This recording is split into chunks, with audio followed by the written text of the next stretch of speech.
Vous écoutez Sunuker Radio. waaw man Eumeu Sène maa ngi déglu Sunuker FM altine bu jot 3h ba 4h ak Cheikh Ndiaye galgal boy bopp. Sunuker.com, de la bonne musique. jaajëfate man la de Henry Poupa Cissé radio yaa ngi déglu Sunuker Radio. Vous écoutez Sunuker Radio. Vous aimez nos émissions? Il est désormais encore plus facile de nous écouter en déplacement. Composez simplement le 641 652 53 35 pour nous écouter de partout aux États-Unis et ce, sur n'importe quel téléphone. Nous nous sommes associés à AudioNow pour faciliter l'accès à vos émissions favorites. Sauvegardez le numéro et économisez sur votre plan de données. Êtes-vous prêts? Encore une fois, le numéro pour nous suivre en direct est le 641 652 53 35. Les appels n'utilisent que vos minutes mobiles. Amenez-nous où vous voulez.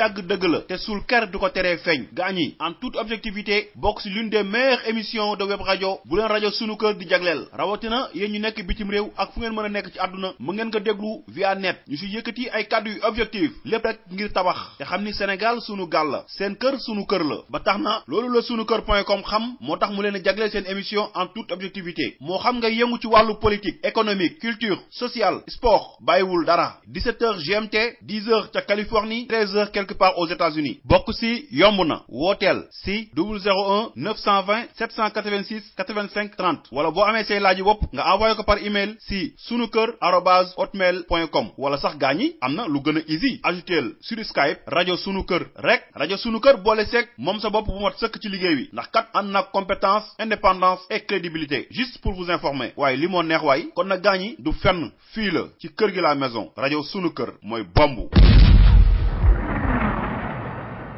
Radio Sunuker, juste pour vous servir de la bonne musique. yéen a nga déglu rajo Sunuker. fi ngeen koy dégloo ci www.sunuker.com sunuker.com, de la bonne musique. wala bokk yaa ngi déglu rajo Sunuker, la radio des émigrés man la Henry Poupa di koy déglu fu ma toll. Vous êtes bien sur sunuker.com, la radio Sunuker, de la bonne musique.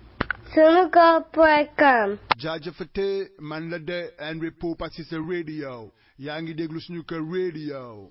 Sunuker.com.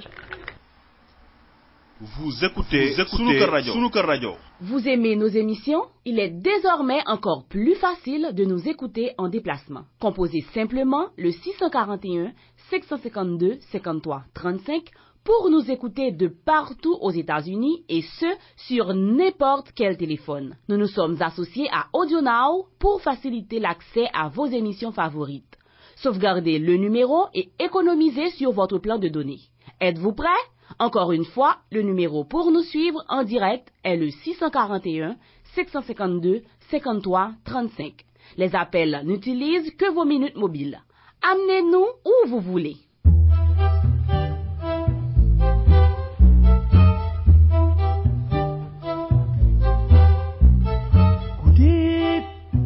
Masa gude jidi mana konto masa gude wow yeah halel yumi ni la ko bëgge wow. Voix des jeunes di émission bu leen rajo Sunuker di jagleel yéen ndawu Sénégal moo xam ci li ngay yëngu ak si bépp domaine boo mën a yëngu rajo Sunuker talal na la microm fas yéene na la jàppale ngir liggéey gën a fës. Voix des jeunes di émission bu amul xaj ak seen ndax y a pas de sous-métier mbokk yi sunuker.com ànd seeg rajo Sunuker dimanche bu jot ca 10h ci Californie 17h GMT 19h à Paris kon nag yow boo dee ndaw te développement réew mi soxal la dimanche bu jot na nga ko kale ci Sunuker rajo ndax kat déglu Sunuker njëriñ neen la mën ngeen bokk tamit ci waxtaan bi wooteel si 001 920 786 85 30 wala bu fekkee da nga am ay laaj yu yónnee mën nga ko yónnee ci sunukër@hotmail.com wala sax am na lu gën a easy ajoutel rajo sunu kër ci Skype lépp rek sotti seeg def si la du fenn fii la sunu kër seen kër gi la maison gaañi kër gi rajo sunu kër mooy bombu. jaajëfate man la de Henry Poupa ci sa radio yaa ngi déglu suñu kër radio. Welcome to sunuker.com. Vous écoutez sunu kër rajo. Vous écoutez sunu kër rajo. yéen a ngi déglu rajo sunu kër. jaajëfate man la de Henry Poupa ci sa radio yaa ngi déglu suñu kër radio. yéen ñi di déglu rajo sunu kër ñu ngi leen di gërëm bu baax ci seen fidélité. Sunuker.com. Sunuker.com. Welcome to sunuker.com. L'info autrement est la toute nouvelle émission de la radio Sunu Kër et le site sunuker.com. Une émission présentée par notre lumière nationale, l'international l'Amazon, Sokhna Rama Diagne, et l'incontournable, le chroniqueur, le pertinent. Il nous retrace les faits saillants de l'actualité nationale et internationale. L'info autrement, c'est tous les jours, du lundi au jeudi, 16h GMT, 18h Paris, en direct sur Sunu Kër Radio. Pour y participer, appelez au 001 920 786 85 30 ou 001 951 665 85 35. Vous pouvez aussi ajouter Skype Sunu Kër Radio ou participer via Skype en ajoutant Radio Sunu Kër. Mbokk yi lii di émission bu bees tàq l'info autrement di émission bi nga xamante ni Radio Sunu Kër ak sunuker.com ñoo leen koy jagleel ngoot bu nekk si bu 16h jotee ca Dakaru 18h ca Paris. mbokk yi Radio Sunu Kër moo ñëw ak yéen ak Sokhna Rama Diagne Arwa l'Amazon international la Linguère nationale di émission bu amul fenn émission bu leen di dëgtal xew-xewu bés bi dañuy faral di wax naan picc ngi ci kaw waaye xel maa ngi ci suuf loolu moo waral Sunu Kër compétence bu ñu ko xamee indépendance bu ñu ko xamee ak crédibilité bu ñu ko xamee mu jagle leen émission bu bees bi l'info autrement. bu ngeen si bëggee bokk ci waxtaan bi yéen tamit mën ngeen a woote ci 001 920 786 85 30 wala ba tey 001 951 665 85 35 wala bu fekkee dañ ko bëgg a déglu tamit mën ngeen a woote ci 001 302 781 82 04 wala sax gaañi lu gën a easy doo fay dara ajoutel Skype rajo Sunu Kër l'info autrement du fenn fudul fii ci Sunu Kër ci kër gi la maison mooy bombu.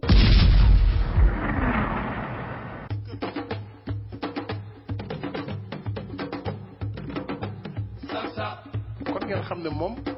mosuma bañ a sóoraale ci lenn te jiituwuma fi ëpp ma fi xam-xam donc loolu mu koy def ba yàlla def mu yóbbu ma def ma directeur général Petrosen ñu toogati diir mu woo ma pour yóbbu ma ministère de l'énergie des mines et de l'hydraulique première rentrée te amu si lenn lu ma ko laaj chaque fois mooy woo ñëw ne ma Macky je veux que nga dem fii bi ma demee énergie mine ñu dem accident bi am mu tegal ma ci équipement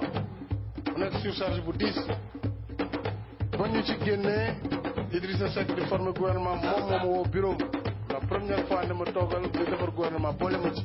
pour ma koy jox xalaat ci koo xam ne ministre nga pare laaj ma loo ci bëgg ma ne ko loo ma ci jox baax finalement ma ne ko kon xanaa ma def ma ne woon muy miin ak yeneen ndax maa ngi la ciy liggéeyal te yaakaar naa ni secteur la boo xam ne je me sens à l'aise mu ne ma kon je vais te mettre ministre d'État parce que ça anoblit comme ça tu vas être premier sur la liste après le premier ministre. loolu la ñu nekkee dénk ma cadre parti bi ñuy dem di dem ba jëmmi jamono mu woo ma te loolu aussi dañ ko war a leeral pour l'histoire keroog assemblée nationale boo gisee ñu def li ñu def dañu bëggoon wane ne itam tey jii assemblée bi sa assemblée la les députés sont derrière vous et soutiennent le processus de l'organisation de la conférence islamique et c'est à l'unanimité majorité comme opposition que la ñu voté cette résolution ñun si loolu la ñu nekk ñu si leneen. c'est vraiment ki ñi nga wax parce que addina bi ko doy waar su ma seetee ba ne kii laa bëgg a dénk lii. waaw bu seetee di seet ci Sénégal yi ba ne kii laa bëgg dénk lii. yàlla ak man rek moo ko xam. ne kenn xam ko pour suuf ba tor ko talaa. ñii nga xam ne nag da nga leen fi fekk ma jox la poste bi. ñii ñëpp fekk mu jox la poste bi. damay seede ni amul kenn ci ñoom. ne ne kor yi nga fekkoon ci parti bi du nekk yàgg ñoo ngi nii toog waaye nag amul kenn kuñ mës a jox bëgg bu tëb ne bu recevoir la ne ko lu tax nga jox loolu man danañu ma jaaxal ne bu ko defoon jaaxal ma leen man wax lii wala lëleel du leen wax lii wala lel lu dul sama bëgg-bëgg bopp rek lu dul rek sama bëgg bopp yàlla moo ma xiir rek ci loolu man def ko te yàlla ma ko sax mënu ko expliquer am na ñu xam ne woon dugg seen bopp moom ma xiir ci loolu ah président ne waaye nag yàlla ko xiir ci loolu ñu waxtaan mu ne ma léegi je veux que tu ailles au ministère de l'intérieur en tout cas président intérieur bi xaw ma lan la woon mais dama ko ragal kon loolu day wax dëgg yàlla xam dama xaw a diis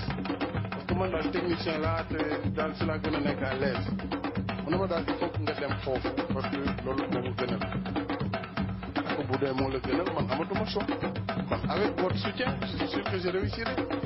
C'est comme ça que j'ai été nommé ministre d'État, ministre de l'Intérieur et des collectivités locales et porte-parole du gouvernement. Ku la defal lii yëpp ndax am nga payam.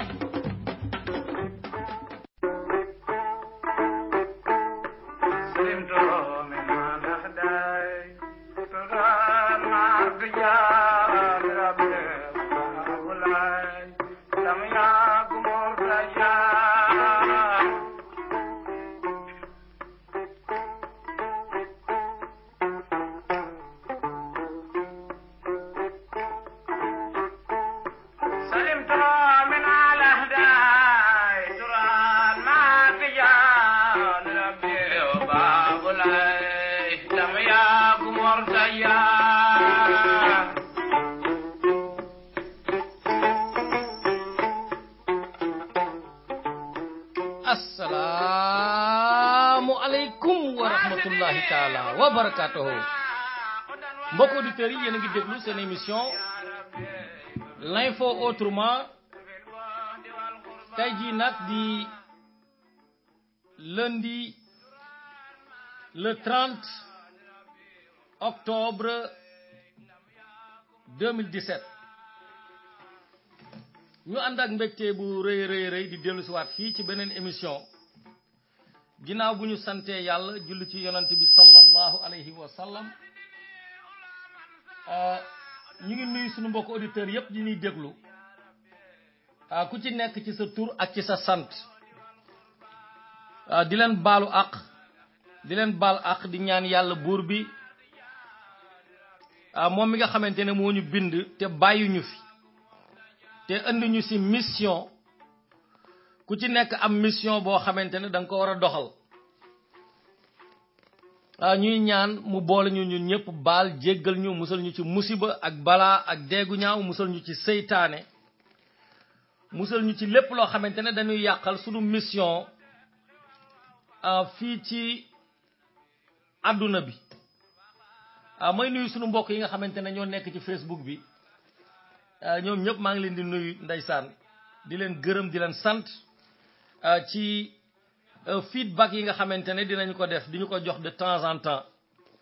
mu jëm ci waxtaan wi nga xamante ne moom la ñuy def may nuyu ñi nga xamante ne bu waxtu wi jotee ñu bàyyi li ñuy def te nekk ci salon de coiffure yi ñii nekk ci salon de couture yi ñii nekk ci seeni bureau di nuyu sénégalais yi nekk ci Amérique ñi nekk ca Sénégal ñi nekk France Italie Espagne Angleterre Allemagne ak ñi nekk ci Suisse ku ci nekk rek maa ngi lay nuyu ci sa tur ak ci sa sant di dellu si ci émission bu tay bi mu am ay waxtaan yu am njariñ yoo xamante ne dañu ko bëgg a souligner ngir fàttali wante ci rek ndax lu ëpp ci li nga xamante ne moom la ñuy def ci rajo bi ay fàttali wante la mooy dañuy fàttali ay obligation yoo xamante ne ñun sénégalais yi ku ci nekk am nga ko te war di koy def di fàttali ñeneen ñi ndax ay nit lañu te dañuy gaaw a fàtte moo tax ay doomu aadama lañu dañuy gaaw a fàtte moo tax yàlla di bëgg di nu fàttali saa su nekk sunu ay obligation yu nu war a def ci suuf si moo waral lépp loo xamante ne dañu koy waxtaane ci rajo bi dañu koy teg ci cadre sottantee xalaat moo tax ñuy invité ay borom xam-xam ñoo xamante ne yaakaar nañu ne am nañu xam-xam ñuy waxtaan ak ñoom bu ko defee ñu mën a jàng ci ñoom lu bare semaine yi nu génn nag weekend bi sax laay wax li nga xamante ne daf fi génn ci ay information ñu war a waxtaane daanaka dafa bari torop waaye dinañ ci tànn quelques-unes parmi les informations yi nga xamante ne yu gën a crucial ci sunu avenir en tant que sénégalais mais ci sunu avenir aussi en tant que africain en tant que der bu ñuul ndax dafa am lu bari loo xamante ne ñun ñoo ko bokk loolu moo ñu yóbbu ci ñu war di booloo ndax li nga xamante ne dañ koo bokk te enjeu yi ñun ñëpp daanaka lay laal maa ngi fi waxtaane weer yi la ñu génn waa ji nga xamante ne day fayeku peut-être 1 million mu yaakaar ne moom guuta gi génn na ci te xamul ne genn wàllu xaalisam li xaalis bi di bari yépp fi muy delluwaat xam nañu ko mooy xaalis bi fi muy jógee lay delluwaat wala xaalis bi bitim réew lay delluwaat pour ñu gën a clair sax ci wax ji muy à travers les multinationales yi nga xamante ne dañ leen implanté ci sunu réew ñu ñuy fournir ndox sunu ndoxum réew di ñu fournir courant sunu courant réew di ñu fournir lépp loo xamante ne dañu koy utiliser mu jëm ci téléphone jëm ci télévision jëm ci même appareil électroménager yi ñoom ñoo ñu koy fournir c'est des compagnies étrangères yu ñëw implanté ci sunu réew lépp loo xamante ne moom la ñu soxla ñoom ñoo ñu koy jox moom moo waral ba boo yaakaaree ne génn nga ci guute gi rek génnuloo ci ndax dañu lay jàngal ne on est au 21e siècle siècle nouvelle technologie ñëpp dem ba nga xamante ne dañu ci am addiction te addiction boobu ñoom ñoo ñu orienté ci addiction bi ndax ay jamono amoon na te amuñu loolu te ñu ngi dund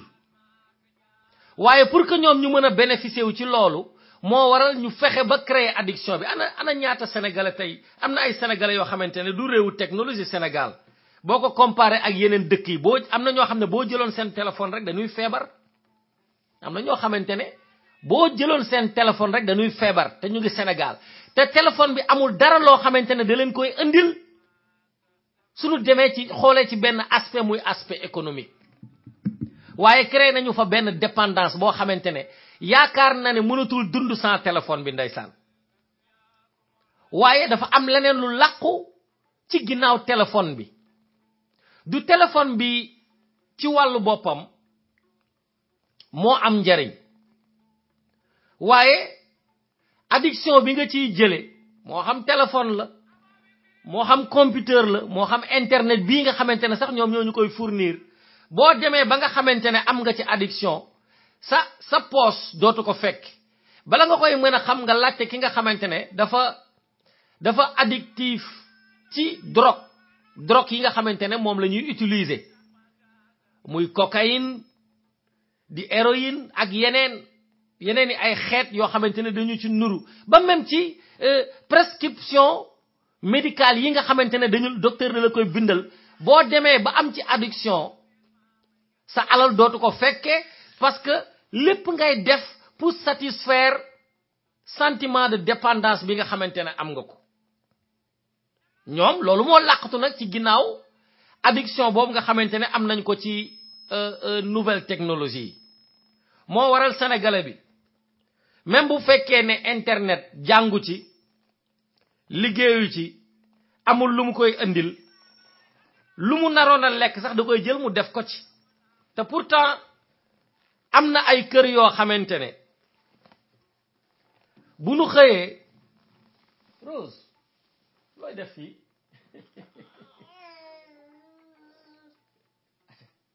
demal si biir maa ngi ñëw dégg nga demal fële maa ngi ñëw bu ñu xëyee am na kër yoo xamante ne bu ñu xëyee ku ci nekk da ngay génne xaalis jënd abonnement te pourtant kër gi kenn du fa lekk de Rose sama doom bi de moo ñëw dugg ci bureau bi bëgguma woon nga génn nag de xaaral ma tegee li nii comme ça ñu bañ la gis dégg nga te pourtant kër gi kenn lekku fa ah mais ñëpp ñu ngi ñëw ku ci nekk am connexion internet boo xam ne da nga koy def rek te amul benn revenu boo xamante ne moom moo ciy génne mais nag ñoom loolu lañ ci bëggoon moo waral ci jamono ju ñu toll nii li nga xamante ne moom la ñuy waxtaane pour que nit ñi mën cee yeewu mooy ci dépendance boobu nga xamante ne ñu bari dañ ko am ci mbirum technologie bi ñu jéem ci ànd ak tuuti réflexion mooy téléphone boo xamante ne liggéeyuloo ci téléphone xam nga téléphone ci jamono ju ñu toll nii c'est une nécessité mooy mbir la moo xamante ne dañu ciy liggéey moo tax ñu koy wut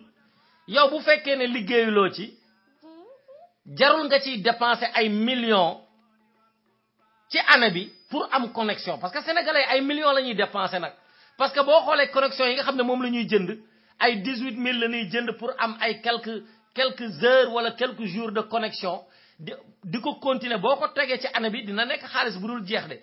surtout par kër moo tax ñu war cee yeewu te lépp li nga xamante ne moom la ñuy dépenser jëmale ko ci wàllu woowu gouvernement yi dimbaliwuñu ci te mënuñu ñu ci dimbali nag de parce que compagnie dafa waroon doon ay compagnie nationale yu nu moom mais malheureusement doonul ay compagnie nationale yu nu moom dañu ko ñëw implanté ci réew mi ngir ñoom ñu mën a am revenu waaw loolu lañu ko defaree moo tax mënuñu ci dimbali lii nag dama ko bëggoon a nuyoo parce que dañu ma ci interpellé ma am nu ma ko waroon war a mën a leeralee que ni téléphone bi bu fekkee ne amul lu mu lay indil rek jarul nga ciy dépenser ay millions moom ak computer bi ñoo yam nag ngeen may ma un instant ma dellu si waat bu ko defee ma yeggali fi waxtaan bi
waaw mbokk yi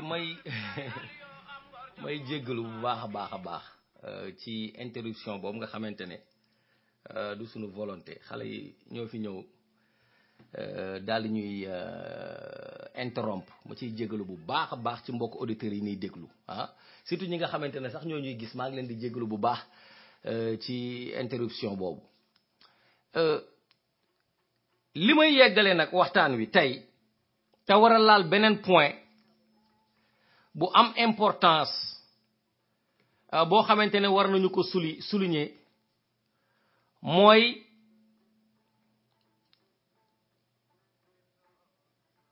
waxtaan woo xamante ne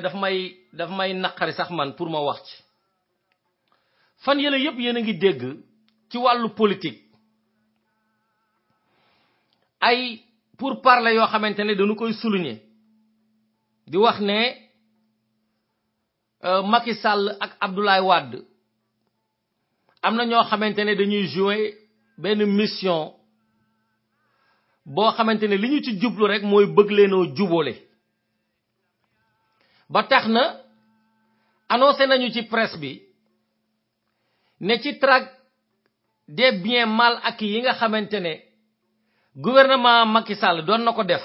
te nangu woon ay kër yu bari ak ay terrain yu bari ak ay immeuble yoo xamante ne dañu ko nangu woon ci Abdoulaye Wade tey dem nañu ba annoncé ñu ne ci presse bi que ni ci bien yooyu nga xamante ne jëloon nañu ko ci ñoom am na ci ñaari kër ak ak benn terrain boo xamante ne delloo nañu leen ko ñu xëy aussi ci week-end bi ñu ñuy annoncé ne dafa am ay kilifa diine yoo xamante ne ñu ngi liggéey activement di liggéey ak liggéey gu doy waar ak cawarte ànd ceeg cawarte ngir bëgg fexe ba kii nga xamante ne moom moo di Abdoulaye Wade ak Macky Sall daal di juboo ñoom seen mission loolu la mooy fexe ba Abdoulaye Wade ak Macky Sall juboo man nag ma am benn xalaat boo xamante ne dama ko ci am parce que juboo la ay nit day ñoo xamante ne surtout xamante woon nañu te seqoon ay teraanga te doon ay jullit wax dëgg yàlla lu rafet la mais ci moment bi nga xamante ne ci lañu toll moment bi nga xamante ne ñu ngi wax ne sibiru bi dafa doon maladie boo xamante ne ci ay at yi ñuy génn wala ñu ne depuis notre histoire sax ci wàll ak paludisme at mu nekk mu rey ay nit yu dul jeex ci moment bii ñu toll nga xamante ne tey rek ministère de la santé mu ngi annoncé feebar boobu nga xamante ne moom la ñuy wax dengue nga xamante ne dafa boo ko seetloo ci wàllu xeet dafa nduroo comme épidémie yi nga xamante ne mooy am day jóge ci West Nile virus wala fièvre jaune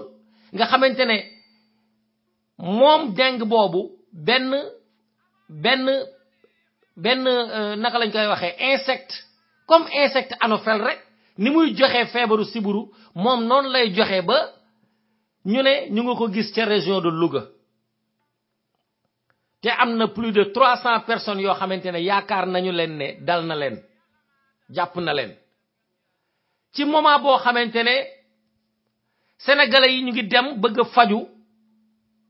ci clinique yi wala ci hôpitaux yi amuñu lu ñu fayee ci moment boobu le gouvernement du Sénégal yokk budget de fonctionnement du palais présidentiel ci moment boo xamante ne aussi ñii nga xamante ne ñoom la ñuy wax ne ay voyous lañu di doon ay agresseurs insécurité bi gën a yokk te su ma waxee insécurité waxuma mbirum terrorisme mais une insécurité boo xamante ne c'est local c'est interne ci sunu réew ay sénégalais di dogaale yeneen sénégalais yaakaar ne ñoom yore nañu loo xamante ne moo ëpp ñoom li ñu yore ñu bëgg a nangu lu ñu yore ba ay gaañu juddu ci ba dee am ci moment boobu mais aussi moment boo xamante ne réew mi salte gi mu salte doon porte ouverte ci toutes les maladies wala bépp fitna boo xamante ne ci wàllu set lay jóge ak salte di mën a yàqal nit ki lu bari ci àddunaam te am ñoo xamante ne bu nu waxee ñu am solution ci moment boobu lañu ñuy wax ne ñooñu nga xamante ne bu nu waxoon solution amuñu lu ñuy yëkkati seen làmmiñ di ci wax lu dul ñaari nit ñoo xamante ne bu ñu juboowee amul dara lu muy yokk réew mi donc bu ñu xuloowee ana lan lay wàññi réew mi ñoom ñu bàyyi priorité yooyu yépp te bu ñu fàtte ni ñaar ñi nga xamante ne ñoom lañu wax ne ñoom kilifa diine yooyu ñoo ci activé wu di ci def seeni doole di ci ñaan seeni borom pour ñooñu ñu juboo bu ñu fàtte ni ñooñu àndoon nañu te amul lu mu jariñ réew mi taxul condition yi nga xamante ne moom laa souligné léegi nii mu jóge fi àndoon nañu démb mel ni mburoog soow taxul agression bi wàññeeku taxul paludisme bi di rey ci taux bu élevé ay sénégalais te ba tey wàññeekuwul taxul sénégalais yi nga xamante ne dañoo nekk ci chômage mu wàññeeku taxul accès aux soins doon lu gratuit ñooñu bu ñu demee ba nga xamante ne ci wutum alal ci exploiter le peuple ci defar seeni njaboot ak seeni mbokk ak ñi nga xamante ne ñoo leen di sibooru ndax kenn ki jiite woon na réew mi keneen ko di ko subooru te moo mujjee ñëw ci sibooru bi mu koy sibooru la ko tegee ci kanamu ñëpp ndax ñooñu bu ñu demee ba àndoon tey ñuy defante lu bon ana lan la wàññi réew mi ñooñu yaakaar naa ni kon li ñu war a wax mooy wax ci problème yoo xamante ne bu ñu ci ŋaaŋee ñoom ñooñu nga xamante ne am na ñoo xamante ne rus nañu leen ñu ngi def naka sudul doonu noonu ci réew mi te ñoom bu ñu ci waxoon ñooñu bàyyi naka sudul noonu bi ñuy def xam nga dama seetaan benn vidéo boo xamante ne à l'approche du grand magal de Touba ñu defar benn vidéo boo xamante ne daanaka action civique lay defal promotion di fàttali nit ñi ne jumaay Touba bi ak li ko wër fu mu toll nii ñu ngi rafetal ñu ngi xàll yoon wi ñu ngi dindi ñi nga xamante ne ñoo def une occupation anarchique de l'espace public di leen fa jëlee ànd kook ay gendarme ak ay bulldozer pour gën a rafetal dëkk bi pour que nit ñi gën a mën a am accès ci réew ci place boobu ci moment boo xamante ne dina doon la place la plus peuplée du Sénégal ñu koy def ñu defar vidéo bi di wax nit ñi ne leen autour de jumaa ji yépp ak li ko wër ñu ngi fa def ay poubelle pourquoi ngay jël li nga lekk ko ba pare di ko sànni ci suuf ñu ngi ciy def campagne bu rëy xam nga loolu ay message yu am njariñ la message yooyu kilifa diine yi bu ñu ci jugoon ni ñu koy defee ca Touba te mu ngi réussir ndax vidéo bi mu ngi balaye réew ma ñu gis nit ñi di dox di jël ay seeni li ñuy lekk ak seeni mbuus yi ak seeni mbuusu këyit yi seen këyit yi di ko def ci poubelle yi moo lay wan ne message bi mooy ñu wax sénégalais yi ñu bàyyi réew mi ñuy salteel loolu mooy message bi nga xamante ne c'est un message positif et citoyen boo xamante ne képp kuy kilifa diine te am baat war nga ko mën a def pour réew mi jag suñu invité woon sénégalais yi ci ñu topp ñu bañ a salteel daanaka raxas day yomb loolu mooy message yi nga xamante ne moom la ñuy xaar ci jamono ji mais surtout message boo xamante ne moom kilifa diine bi bu ko yëkkatee da koy jëmale ci ñi war a jël ay décision ngir yombalal ñu suñu nekkin ci biir Sénégal ndax am na ñu bari ci ñun ñoo xamante ne xamuñu sax lan mooy seeni droit yaakaar nañu ne lépp lu leen gouvernement defal rek maanaam lu rëy la parce que du nu ko tàmm defal ba nga xamante ne bu nu ko gisee day rëy ci ñoom loolu moo ñu indil désinformation bi tax ñu xamuñu ne gouvernement yi ñun la ñuy liggéeyal xamuñu ko te am na ñu leen mën a indil ay message yu leen di yee waaye Ablaye Wade ak Macky Sall bu xuloo Macky Sall nangu alalu Ablaye Wade te bu ko delloowee Abdoulaye Wade peuple bi du ci jariñu ana seen juboo lan la wara tax ba ben ay kilifa diine wala ben kilifa diine juk ne mom day farlu ci rek fexé ñoon ñaar ñu jubo man loolu sama questionnement la ana ban njariñ lañuy amal ño xamantene buñu jëlé sa alal seen alal bi nga xamantene sàcc nañu ko amul kenn ku koy jariñ ludul seeni njabot kenn ki mo tok ci côté bi am doole di nangu alalu keneen ki nga xamantene moko joxon doole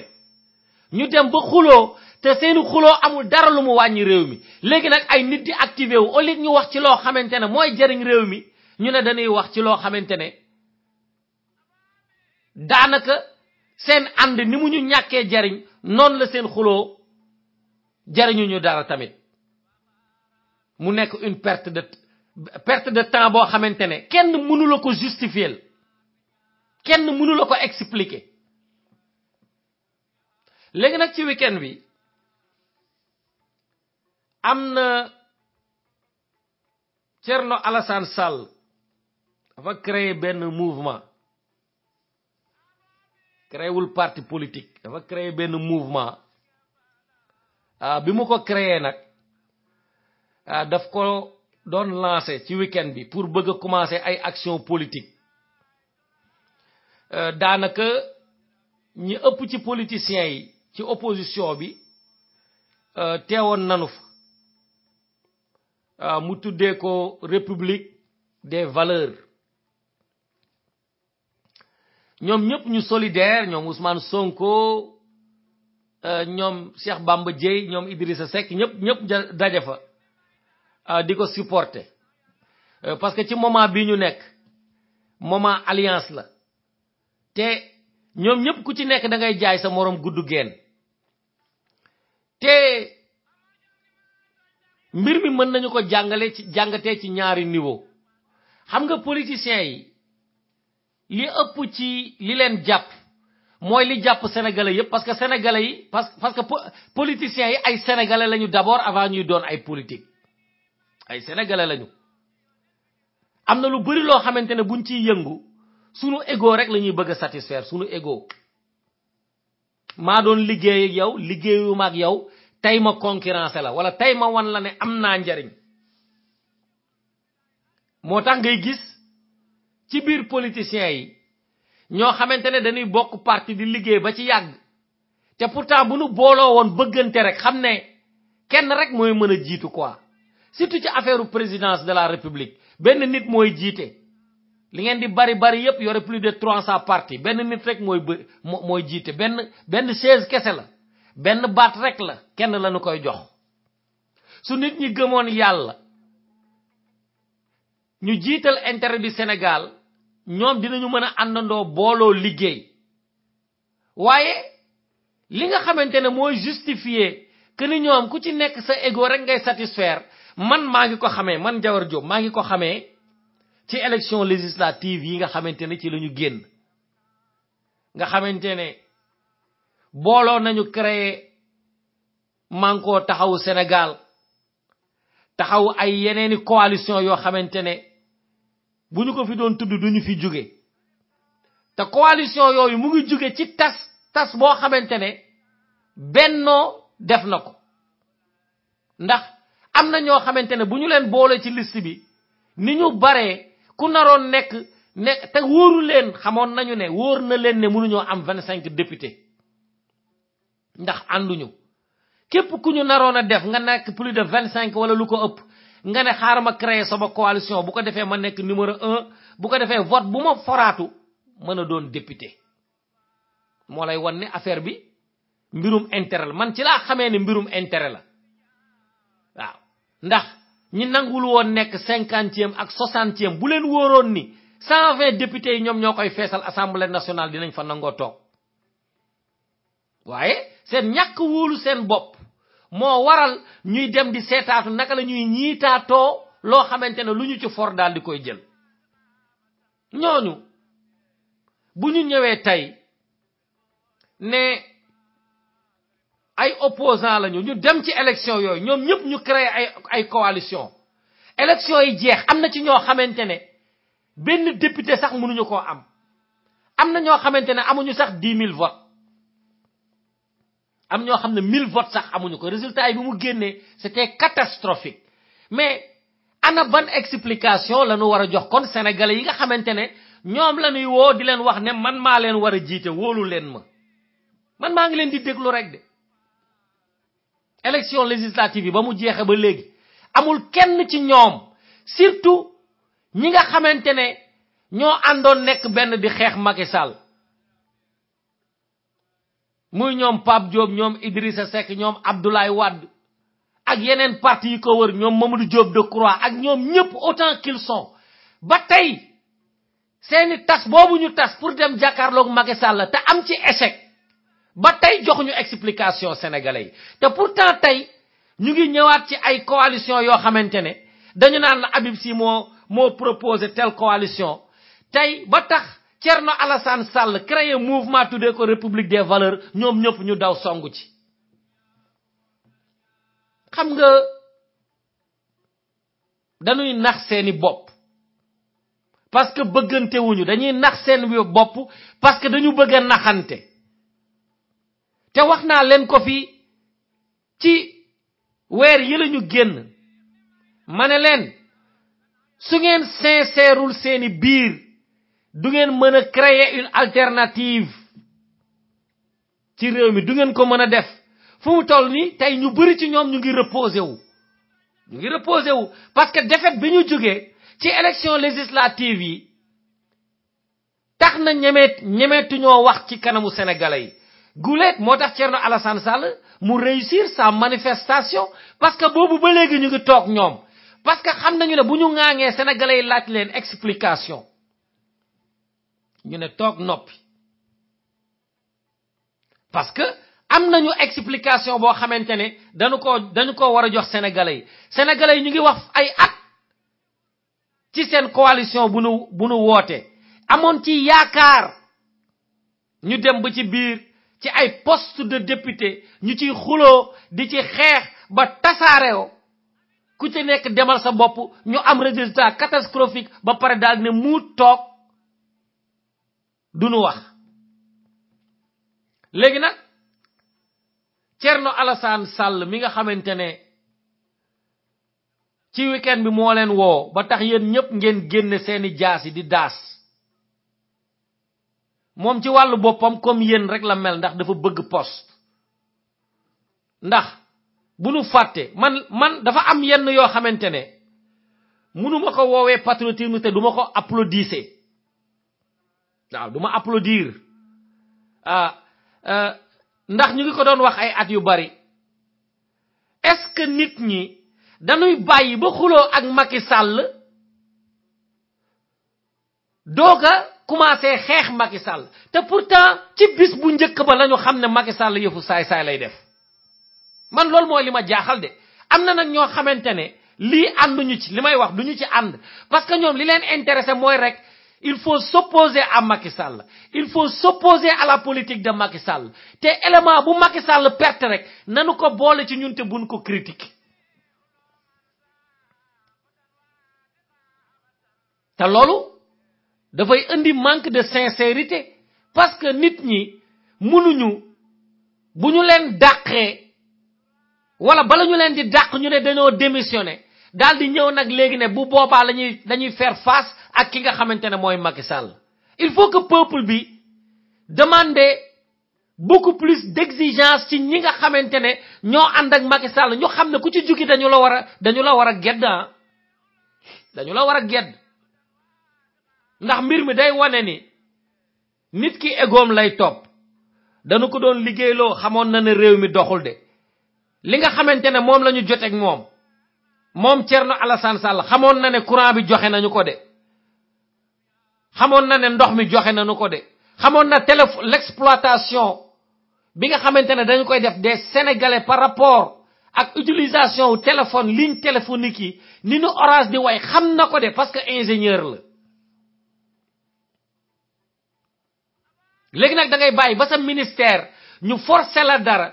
gëdd la nga xuloo ci ba ñu dàq la ngay doog a wax ne yow tu es un patriote man loolu ànduma ci ñu bëri nag duñu ànd ak man gis nga mbir mi il faut que mu am benn sincérité ak benn loi boo xamante ne dañu koy teg parce que mënuñu def politique ñu ne l'ennemi de mon ennemi est mon ami non ça ne marche pas parce que ñoom ñi nga xamante ne tey ñoo retrouver autour de ce mouvement là bi nga xamante ne moom la ñu tuddee république des valeurs mu génn tey mu permettre leen ñu am plateau ñu ñëw ñu ne dañu koy supporter parce que ci Macky Sall la génn la même chose la ñu defaloon Abdoul Mbaye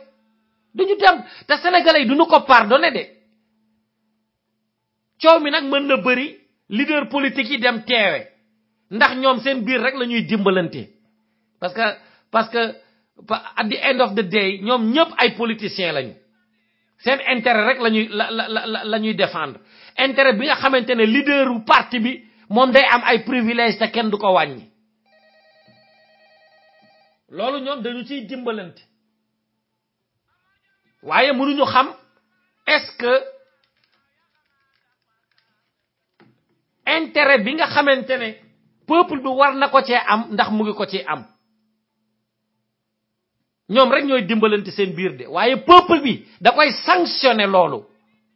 peuple bi da koy sanctionner moo tax bu ñu àndee du mën a doon ànd boo xamante ne dafa dëggu ku ci nekk yaa ngi naan kii moo jóge ci Macky Sall xaaral ma dem ci manifestation ndax man mën naa ko récupérer mu ànd ak sama parti politique ñi ëpp ci ñoom bi ñuy dem ci manifestation bi loolu mooy li ñuy xalaat bàyyi na kee naka laay def ba dugal ko ci man ci sama parti politique affaire bi affaire gudd nopp rek lay doon te moom c'est un acteur politique comme vous am lu mu bëgg am lu muy xaar am lu koy pousser ci mu opposé wu war nañu ci yee sunu bopp de ndax saa yu ñu ko defee échec la ñu ciy jëlee ndax peuple bi moo dem ba xam ne seen ànd yi ñu ànd du ànd bu sincère imaginez benn réew moo xamante ne ñii ñu yore ñëpp ñuy woowee seeni bopp ay politique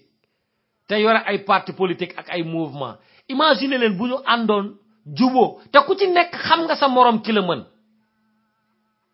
ku ci nekk xam nga sa morom ki la mën ku ci nekk xam nga ki la gën a jub ki ci nekk xam nga ki la gën a doon patriote ak ki la gën a mën a accomplir mission bi nga xamante ne ci la ñu nekk ñoom ñëpp xam nañu ko waaye comme que dañoo yore benn peuple parce que ñoom ñëpp ñi ngay gis ni dañuy mere peuple bi de parce que ba tey ñu ngi sanctionner le peuple maa ngi dégg Ousmane Sonko muy wax ne sénégalais yi dañoo confortable trop ci fal sàcc yi ak ñi nga xamante ne ñooy fenkat yi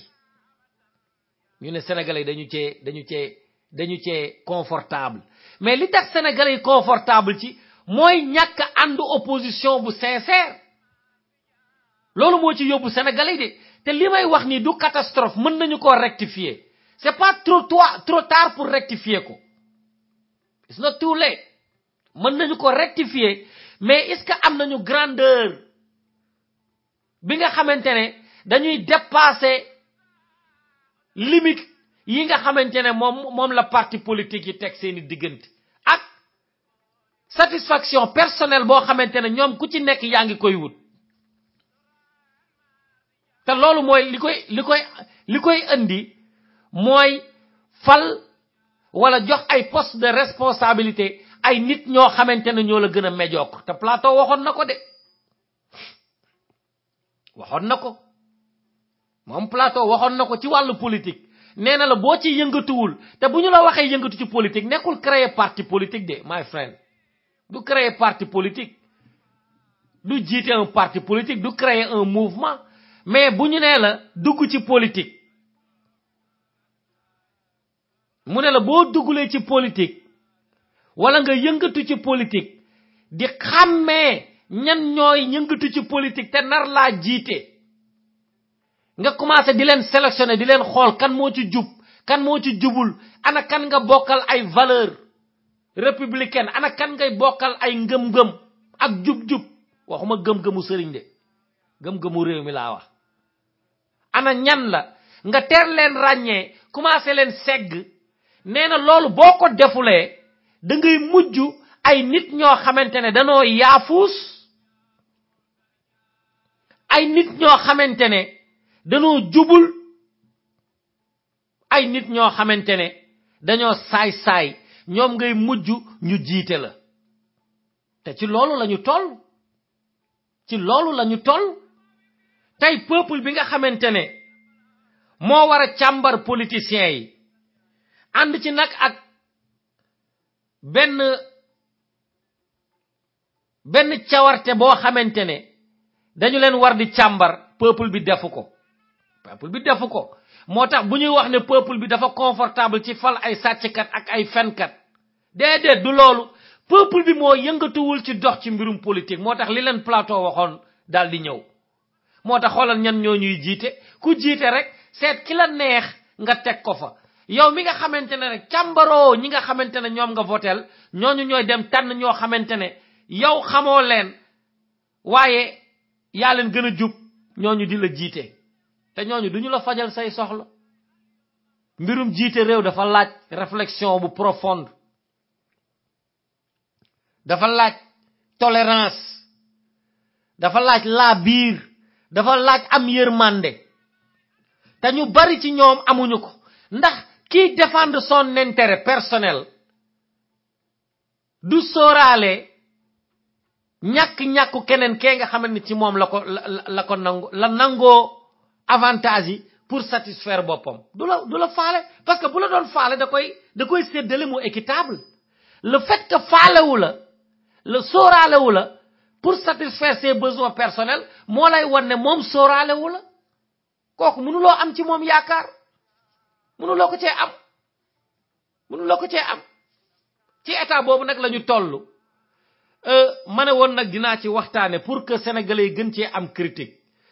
damay dem rapidement jukki information yoo xamante ne génn na ci presse bi te li ci ëpp doon manifestation politique boo xamante ne mouvement Thierno Alassane Sall mu amoon foofu ca Thiès ñëpp dem fa Idrissa Seck def na fa discours moom Thierno Alassane Sall jox na nit ñi date pour yëngatu yi nga xamante ne moom la war a def ci activité boobu léegi nag questionnement bi mooy ndax opposition actuelle bi nga xamante ne seen ànd ba ñu àndoon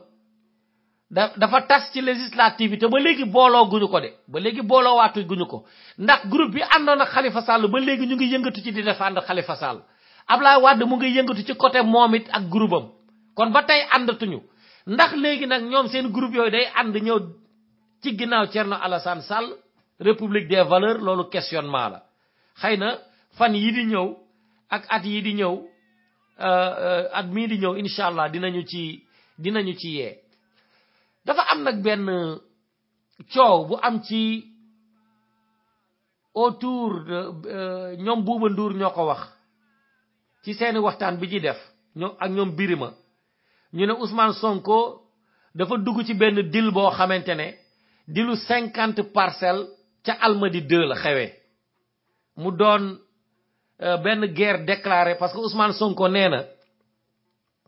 Bouba Ndour da ko teg bët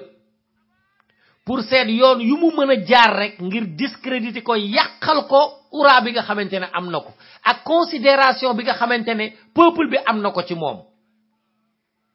léegi nag moom def na une sommation interpellative dès ce lundi bii ñu nekk nii nee na bind na ko ci page Facebook bugam ñi xaritoog moom ak ñi koy suivre gis nañu ko nee na dina wax avocat ñu jug ci tey jii nii ñu jox Bouba Ndour mbir mi moom ak ñoom Birima ak seeni gàngoor goog nga xamante ne li leen tax a jóg mooy yàq nekk ci ginnaaw télé yi nee nañ di yàq seeni der bu ko defee ñu am explication boo xamante ne dinañ ko def juge yi loolu nag bokk na ci li nga xamante ne presse bi génne na ko ñuy taqal Ousmane Sonko Diop si sax def na sortie di abonder dans ce sens là waaw ci dil yoo xamante ne nee nañu Ousmane Sonko da ko doon def nee nañu Ousmane Sonko loo xam setu na moom ak Amadou Ba nag lañu ko jiiñ am na ñuy génn sax di wax ne Amadou Ba mooy financé Ousmane Sonko loolu yépp ay ci rumeur yooyu la bokk ñoom Bouba Ndour gën ko appuyer ci seeni télé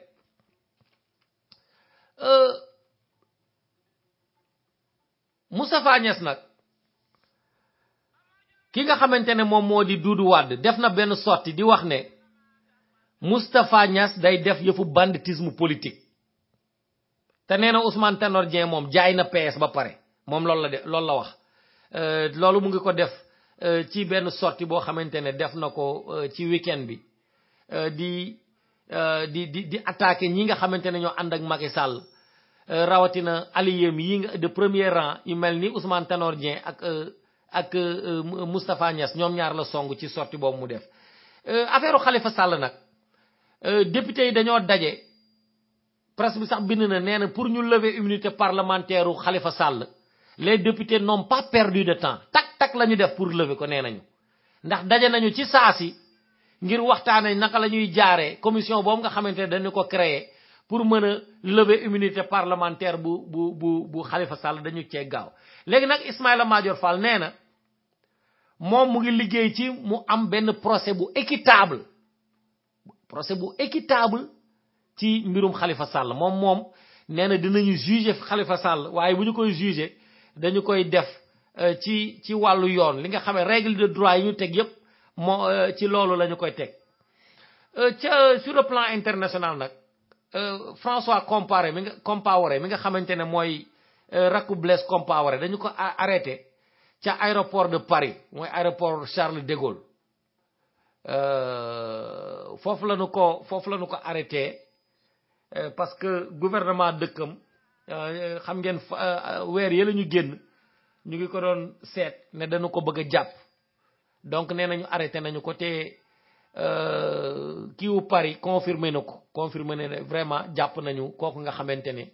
moom moo di François Compaoré bu ñu dellu see ci Sénégal nag Imam Ndaw nee nañu dafa feebar ci prison bi ndax léegi def na ñaari at ñu téye Imam Ndaw gannaaw bu ñu jàppee plus de 50 imam yoo xam ne dañu waxoon ne Macky Sall c'est un mécréant ñu tëjoon leen ñu ci bëri ci ñoom ñu condamné leen à 2 ans ba pare ñi ci ëpp ñu ngi des ci kaso bi ba tey Imam Ndaw nag moom dafa bokk ci ñi ñu jiiñ terrorisme te ba léegi mu ngi ci kaso bi amul kenn ku koy waxal jugé luñu ko ñu ngi ko bàyyi ci kaso bi mu toog léegi nag Amnesty International mu ngi ciy wax ndax ñoom la gaa yi mbokku Imam Ndaw yi ak ñiy supporter Imam Ndaw nee nañu sa famille dafa nekk dans le désarroi total ñu contacter leen waa Amnesty International pour ñu wax ci dara ndax bu ñu koy juger ñu juger ko bu ñu ko juger wul ñu bàyyi ko am na sax ay vidéo yu circulé di wane ni nga xamante ne noonu la ñu ko arrestation bu abusive waaw mu ngi waaj a am nag ci kaso bi ñaari at vraiment te ba léegi kenn génneegu ko kenn jugé wu ko loolu bokk na ci coow yi nga xamante ne ay mouvement yu bari ñu ngi activé wu sax ci Facebook di créer ay pétition yoo xam ne dañu bëgg sénégalais yi signé ko pour que ñu mën a libérer ki nga xamante ne moo di Imam Ndaw waaye mais xam nga mbirum pétition man mosuma gis mu marché au Sénégal dinaa gis toujours ñuy signaloo nit ñi ay pétition di am ay milliers de signatures mais amul dara lu muy jariñ ndax ñi ñuy tëj ci kaso ak ñi ñuy sonal kenn moo koy décider mooy le président de la République donc seen pétition yi ngay def amulu ko benn njariñ parce que pétition bi ñu ko daan def boobu dañu naan bu nombre de personnes bii ñu comparer ko ak peuple bi ne peut-être 10% peuple bi wala dara wala genn wàllu sénégalais wala genn wàllu peuple bi lii la bëgg juge yi daal di appliquer loolu moo tax a jóg pétition pour mën a xam ñaata nit ñoo ànd ak kenn waaye leen bu ngeen ko defee ba pare du tee ci mbirum justice président de la république ku mu wax la ñuy tëj moom la ñuy tëj kaso ku mu wax moom la ñuy bàyyi te jàpp nañu Imam Ndaw mat la léegi 730 ci jours ñu tëj ko ci kaso bi mouvement citoyen yi nag ñu ngi ciy wax mais on verra est-ce que seen pétition yooyu ñu signé dina am loo xamante ne dina ko jariñ Bamba Fall nag moom nee na du sëñ Bamba Fall mi nga xam ne moo jiitee maire Médine nee na moom du tontu tuxkatu joint ndax dafa am benn vidéo boo xamante ne Wilane dafa génn nee na moom bu naree toog ci assemblée nationale di nelaw mu génn ci biti tux benn joint moo ko gënal léegi nag gars yi nee nañu lapsus boobu mu def dafay wane ne moom day tux yàmba donc moom Bamba Fall nee na du tontu tuxkatu yàmba ca New York nag neen dañu fa jàpp ñaari sénégalais yoo xamante ne vol à main armée la ñu leen jàppee te loolu nag xame wuñu ko woon sénégalais am na yeneen nationalité yoo xamante ne ñoom la ñu ko xame wuñu leen ko woon. Serigne Bassirou Gueye mooy procureur u Macky Sall moom nee na dootul mayeti kenn muy saaga les magistrats moom moo la gën a xam ne kenn saaga wu fi benn magistrat de moom xam na ko ñiy saaga kay président bi la ñuy saaga le président de la république moom la ñuy saaga ñoom xam nañu ko ils le savent très bien léegi nag moom mu ngi ci jug lijjantiwul ñi nga xamante ne ñooy saaga Macky Sall te saaga Macky Sall ba ñëw toog biir Sénégal di ko saaga ak ay à travers des gaaruwaale ñëpp xam ki muy saaga ñoom waxuñu ci loolu ñuy wax ne muy ñëw ne dootul permettre te benn nit muy saaga magistrat yi te magistrat yi nekk fi lu leen politique yi ak l'exécutif wax loolu la ñuy def nit ñi di frustré ñu ne duñu leen saaga moom nee na moo leen di défendre te moom tooxi doone rek lay def moom Bassirou Gueye mi waaw loolu bokk na ci li nga xamante ne aussi bëggoon naa ko ci yokk ca Italie nag dañu fa jàpp benn italien boo xam ne dañu ko condamné à 24 ans de prison parce que nee na dafa transmettre le virus du sida à une trentaine de femmes xam loolu bokk na ci état psychologique nit ñi nga xam ne dañoo feebar am na dëkk yu bëri fu mu toll nii boo demoon ci internet bi di def ay recherche di nga gis réew yu bëri am na daanaka réew moo dem rek les grandes nations di nga fa fekk ay nit boo dee def ay recherche yu ñu condamné ci mbirum transmettre ay feebar parce que dañu ko am bëgg ñëpp am ko phénomène la boo xamante ne nit ñi war nañu cee yeewu di jël ay précaution li nga xamante ne moom la ñuy wax universal précaution muy képp koo gis rek jàppal ne dafa feebar waaw boo defee képp koo gis jàpp ne dafa feebar doo def képp koo gis rek nga wóolu ko loolu dañu koy jàngale ñi nga xamante ne ñooy nekk ci hôpitaux yi di fa liggéey pour que ñu mën a mucc waaye di nga gis nit rek mu nekk une personne ci say bët une personne bien portante nga defe ne feebar amu ko alors que li muy faju du la ko wax ku ci nekk yaa ngi ci sa ruq di am sa looy faj te kenn yëgu ko léegi nag boo defee ke gis mu sol yére bu rafet rek nga ne jarul protection te lii il faut ñu koy wax nag comme que nit ñi mënuñu leen tere def lu dul noonu ñu leen di waxtaane mbirum précaution bu fekkee ne mënuloo téye sa bopp ngay protéger wu bañ a wóolu kenn koo gis parce que loolu phénomène la boo xamante ne fu mu dal ni mu ngi dem crescendo waaw ci àdduna bi tarix Ramadan nag dañu ko jiiñ ay jigéen nee nañu ñoo ko jiiñ ne daf leen a violé kenn ci jigéen ki ko njëkk a porter plainte mu ngi tudd Enda Ayari moom moo wax ne Tariq Ramadan da ko violé bi mu waxee loolu ba pare nag ci la am ay yeneen jigéen yu génn ñuy jiiñ waajooju nga xamante ne li ñu ko xamee ci xam-xamam ci l'islam wax dëgg yàlla dafa jéggi dayo parce que c'est un théologien hors pair léegi nag am na ñu bari ñu jàpp ne kabal bu ñu teg la rek pour mën koo daaneel ndax day def ay conférence ci monde bi yépp day wër monde bi yépp dafa def ay conférence wax dëgg yàlla da koy def Angleterre di ko def Amérique di ko def Canada day wër fépp fuñ ko ay musulman toog fa invité ko te moom li gën a neex ci ay waxtaanam mooy day motiver nit ci xam-xam yoo xamante ne sax bokkul sax ci mbirum l'islam moo tax ñi nga xamante ne ñoo ko sopp te di ko supporter jàpp nañu ne dañu koy bëgg a noppiloo ñoom loolu la ñu jàpp waaw loolu la ñu jàpp ci Amérique nag benn koo xamante ne day def campagne pour Donald Trump dañu ko jàpp pour fen boo xam ne def na ko ci relation boo xamante ne Donald Trump am na ko ak Russie léegi nag ñi ànd ak Donald Trump nee nañu bu kooku fenee wala am rapport ak waa Russie cela ne veut pas dire que ni Donald Trump moo ko am te Donald Trump nee na amul dara loo xamante ne séq na ko ak waa Russie mu jëm ci mbirum trucage wala mbirum combine boo xamante ne def nañu ko ci élection yi ba mën a sàcc mu gagné moo nekk coow ci Amérique fu mu toll nii su ngeen xoolee CNN sax fu mu toll nii ci loolu la ñuy coow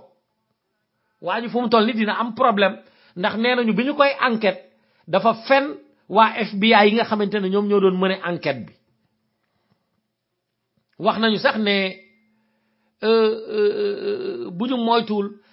coow li ci nar a génne dana gën a rëy ndax am na ñeneen ñoo xamante ne dañu leen war a seet ndax ñoom bi ñu leen njëkk a enquêté li ñu waxoon dëgg la waaw loolu bokk na ci li nga xamante ne génn na ci mbirum international bi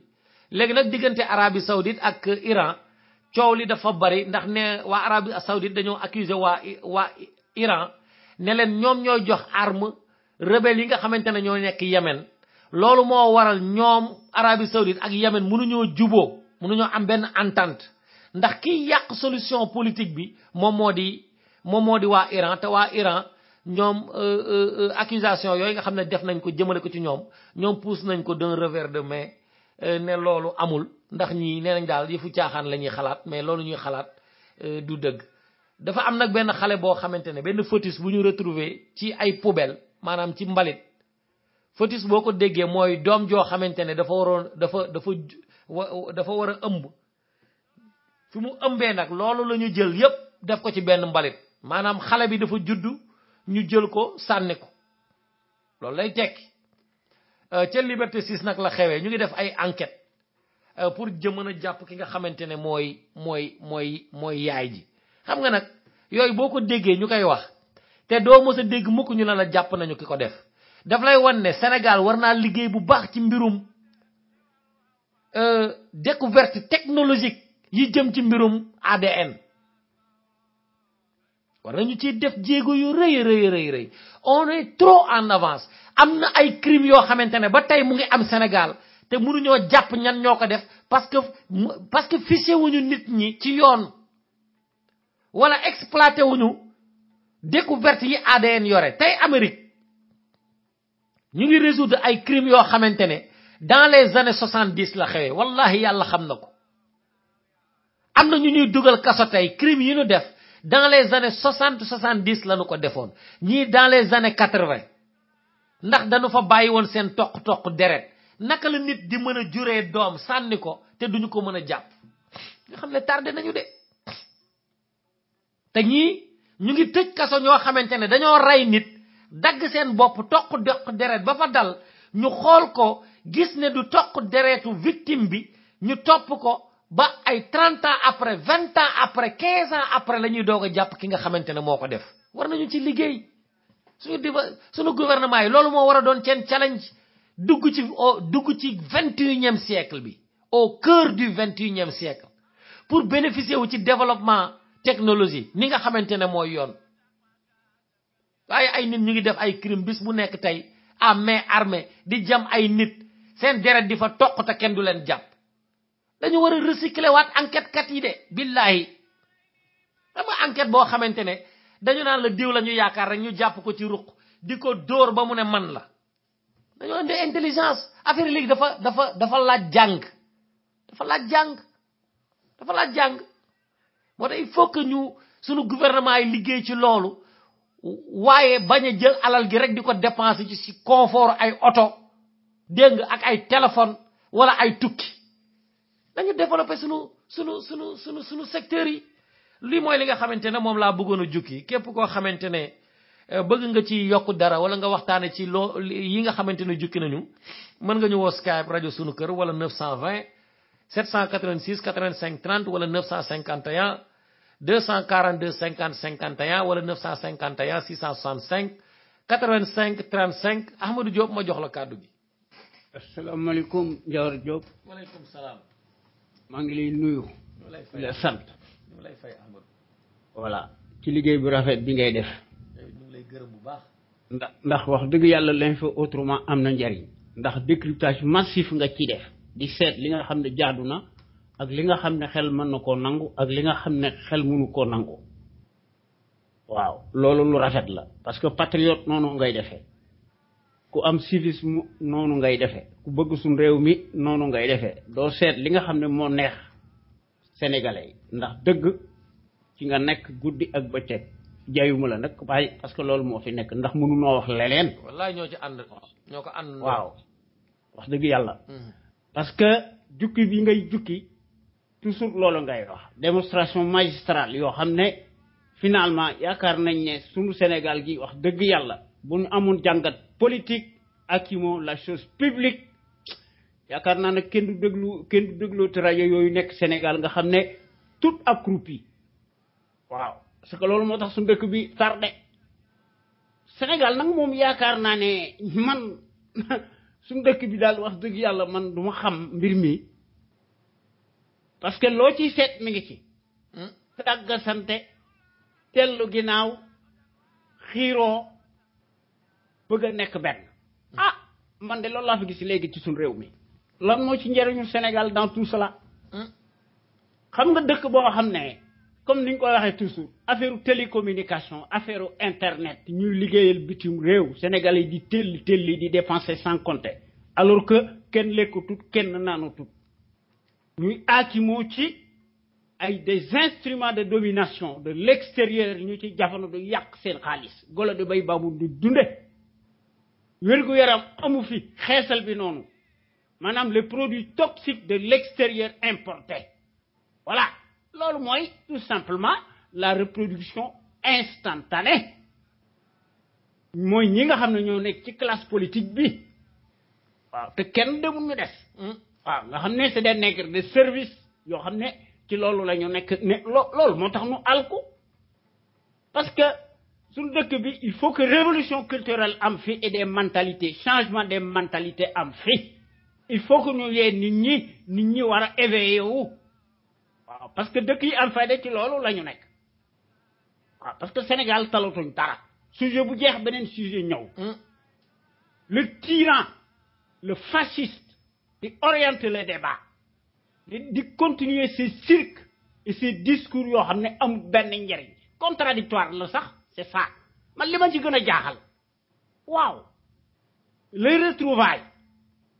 entre Macky Sall et son maître waaw bi nga xamante ne bii ne tëjoon nañu Karim Wade ci kaso bi Macky Sall di telli ne moom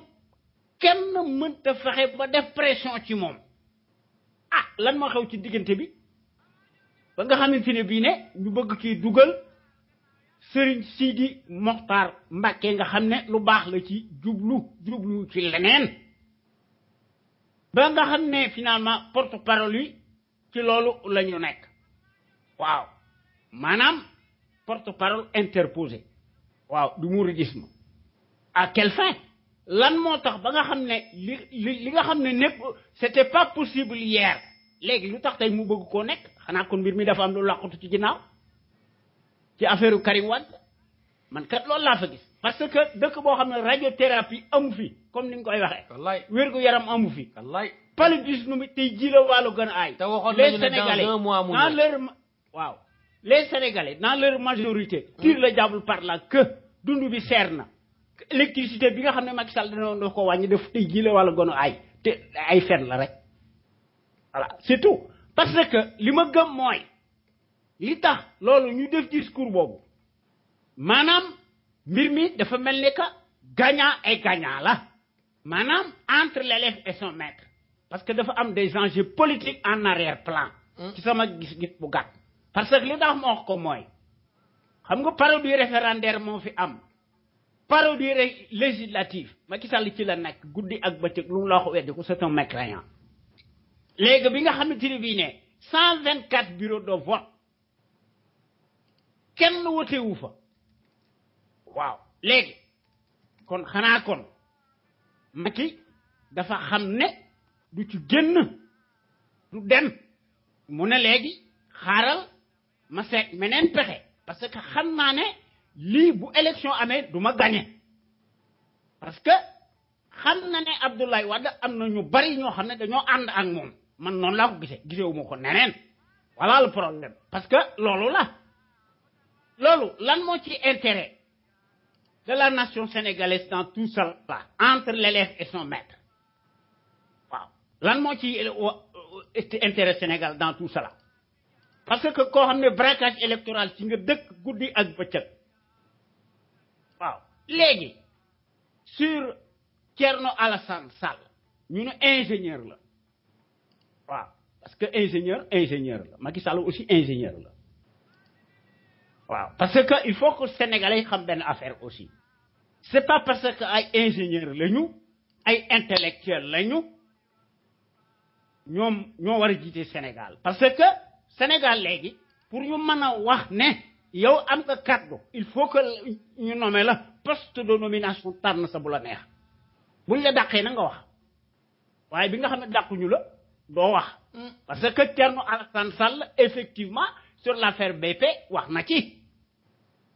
waaye nag toog na ci gouvernement bi 3 ans daanaka ba am doole Macky Sall loolu la def am de waaw léegi créé na sa république des valeurs waaw man li ma jaaxal ci mbir mi ku ne mën ngaa créer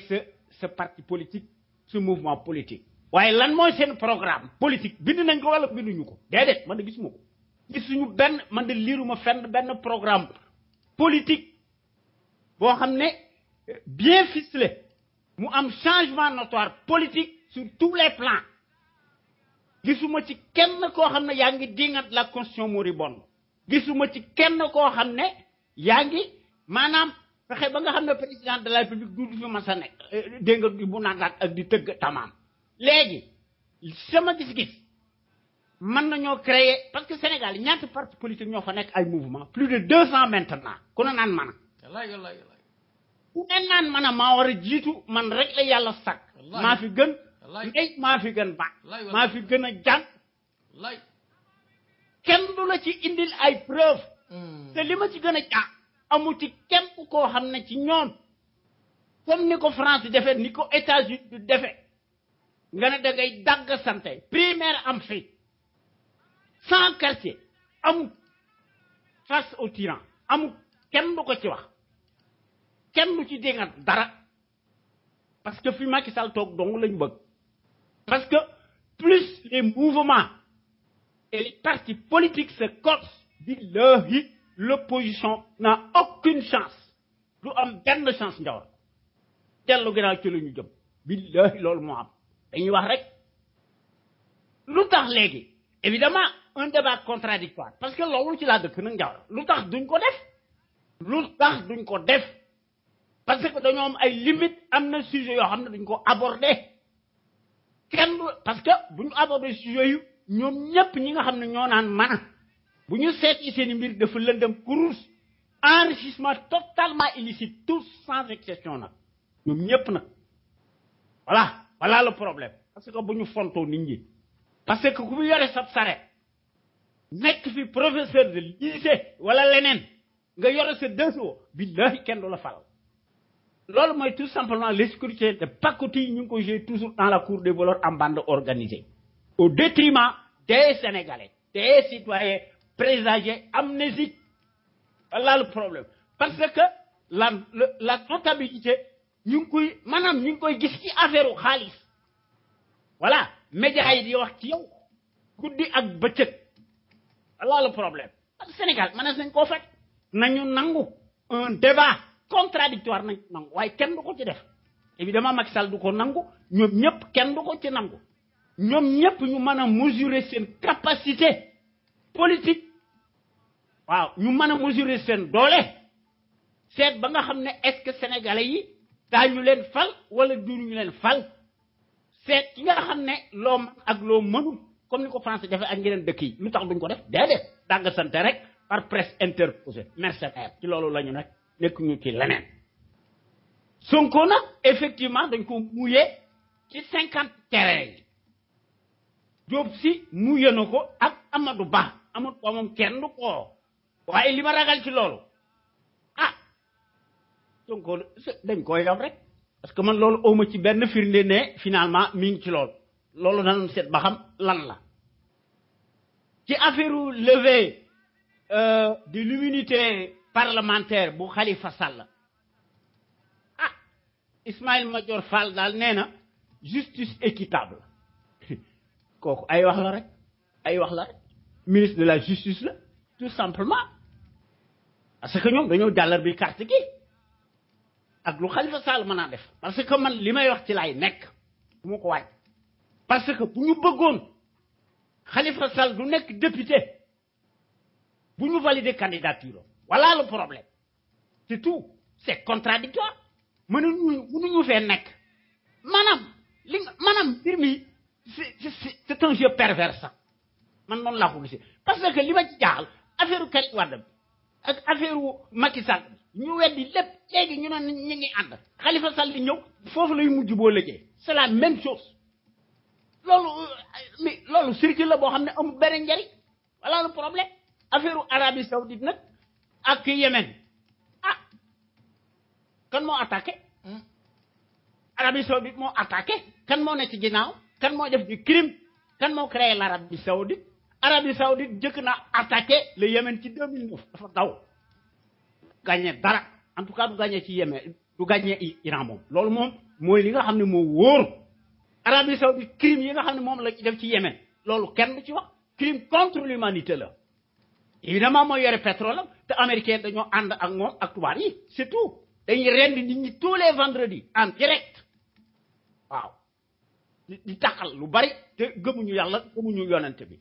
et d'ailleurs c'est contradictoire fan la ñu bind ci alxuraan ne affaire buur yàlla moo ko nangu amut gisuma ko man waaw ñoom nag dañ koy daganal évidemment pétrole moo fa nekk c'est tout te musuñoo nekk sëtu yonent bi dañuy wax rek parce que gis nañ discours bi nga xam ne ci lañ nekkoon nekkuñu ci leneen imam Ndaw nag dañ koy maanaam affaire imam Ndaw bi day metti bopp parce que bu fekkente ne bii ne dañ koo tëj ci kaso bi indiw ñu benn preuve ne dafa def terrorisme te gis ma fenn ci adduna bi nga def terrorisme nga yore ay armes ñu ball Sénégal nag da lay jàpp ba pare yàq sa der tëj la ci kaso bi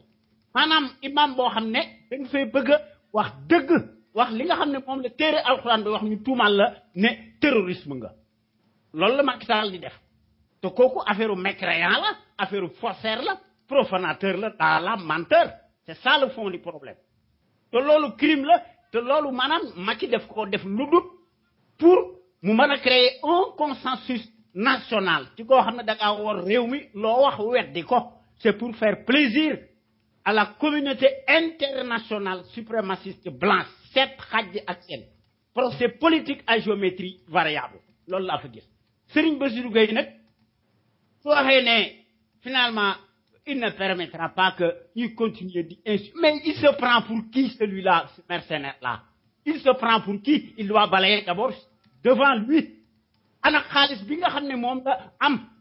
ak terrain yi nga xam ne moom la ak gros bolide yi bu mu fontu nit ñi c'est pas parce que il est dégg nga c'est un procureur boo xam ne au service du tyran lu ko neex wax yaa det ëllëg des na lijjanti ay mbiram lu ëpp tuuru ce n'est pas parce que procureur nga c'est la justice non c'est pas ça na ci indi ay démonstration voilà parce que wax fi dëgg mënta nekk un délit wala dañoo bëgg wax ne c'est de la tyrannie le fascisme moo fi nekk te loolu duñ ko nangu tey duñ ko nangu ëllëg na wax fi la jëlee xaalisam bi ak terrain yu bare yii loolu du ci wax oto boo xam ne plus de 60 millions lay jar fan la jaar ba am ko maanaam ñoom ils s'enrichissent sur les affaires maanaam sur les dossiers judiciaires au soubassement politique ci loolu la ñu nekk ay mercenaires lañu kan moo assuré son envol évidemment Mimi Touré c'est ce qui se ressemble ça semble loolu la voilà c'est tout dañuy fontu rek léegi ci affaire Tariq Ramadan waaw man li ma jaaxal ci mbir moom soxna su nga xam ne moo ko accusé muy l'écrivaine là Enta Ayari waaw comme tuumal na def ko violé pourquoi wax ko woon bu njëkk lu tax wax ko woon bu njëkk te moom salafiste la woon waaw léegi nee na nekkatu ko te na ci indi ay preuves parce que mi dafa am des pensées politiques parce que Eric Adams c'est l'ennemi public des médias et des hommes politiques européens maa la wax li nga wax loolu la rek la ay di leen ne une benn preuve te bën wéree mbir mi dat er te wàcci discours bu mag la jàngkat bu mag la mas na comme ne na tuumal nit ñi bi nga xamante ni bii l'acteur américain wax na def na li muy def ku neex wax li la neex que mbir mi finalement maanaam man loolu moo ma jaaxal mbir mi te am na ñoo xam ne tuumal nañ jël waaye presque waxuñu ci biir dëkk bii ma nekk kenn wax maanaam mbir mi sax tous les jours nga ñu naan la 5 personnes 2 femmes et cetera mais parce que affaire salafisme mais loolu man li wóor mooy leen nekkoon salafisme bu wax kenn du ko gëm waaye comme dina nekkatu ko wala lii ak la da nga daf koy def clair te na ay preuve parce que maanaam c'est parole contre parole voilà problème bi mooy naka lañ koy juger nag voilà loolu jafe na nag voilà dana jafe léegi nag Njawar xam nga Blaise Compaoré xam nga nekk na ci pouvoir bi 27 ans di def li ko neex xam nga man li tax le droit international moo koy dingat parce que droit international c'est pas le droit international ñi ko créé lay jariñ déedéet donc lay jëriñu ñeneen tey xaaj ji ak seen la maanaam justice à géométrie variable selon la posture des uns et aux autres maanaam boo nekkee dans la bonne posture kenn du la wax dara li nga xamante ne bii ne bi ñu daanelee le fasciste Blaise Compaoré évidemment son frangin bi nga xam ne day def concurrence déloyale avec le faquin mais dañ ko arrêté ci France mais dañ ko libéré dañ ko la tax ñu libéré ko à quelle fin xanaa kon c'est pour des raisons politiques non assumées te moom ci boppam évidemment xam na li muy wax parce que xam na ne dara du ko ci fekk c'est une escroc rek politique hérétique voilà le problème parce que da doon déclaré moom ci boppam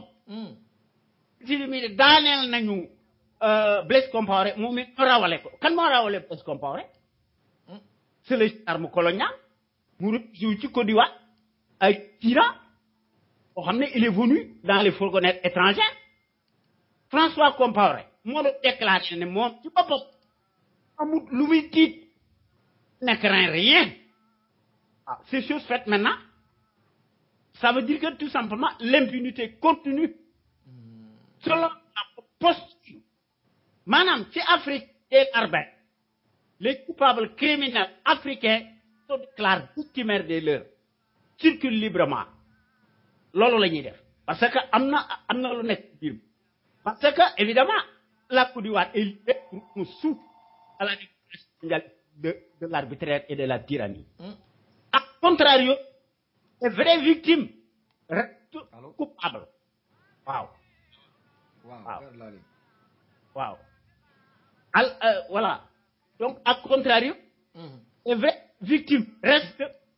les coupables éternels en l'occurrence le tigre bi nga xam ne mais dañ ko fekk waa kidnappé yóbbu ko boo xam ne daa def crime te rey ay journaliste ak ay chauffeur i dé mais loolu naka la mën a nekke Njawar loolu naka la mën a nekke ça veut dire que ne lui li mu doon wax moo am parce que il s'inquiète pas outre mesure son propre frère mi ngi digg ci Maroc ak Côte d'Ivoire muy taxawaaloo dara du ko ci fekk tribunal international lan lay xaar moom parce que maanaam li tax duñ ko accuser parce que dañ yaacaaral fi mujj mooy ñu blanchir ko comme ñu blanchiré Guillaume Soro loolu rek la dara du ci xew c'est un spectacle tout simplement parce que accuser François Compaoré c'est Blaise Compaoré accuser Alassane Ouattara voilà les deux compères raison d'état tout simplement parce que maanaam parce que bu ko def le procès Compaoré ak son frangin muy François Compaoré parce que di nekk un procès colonialisme loolu la maanaam ci mi dafa nekk une justice à deux vitesses et à géométrie variable selon la tête du client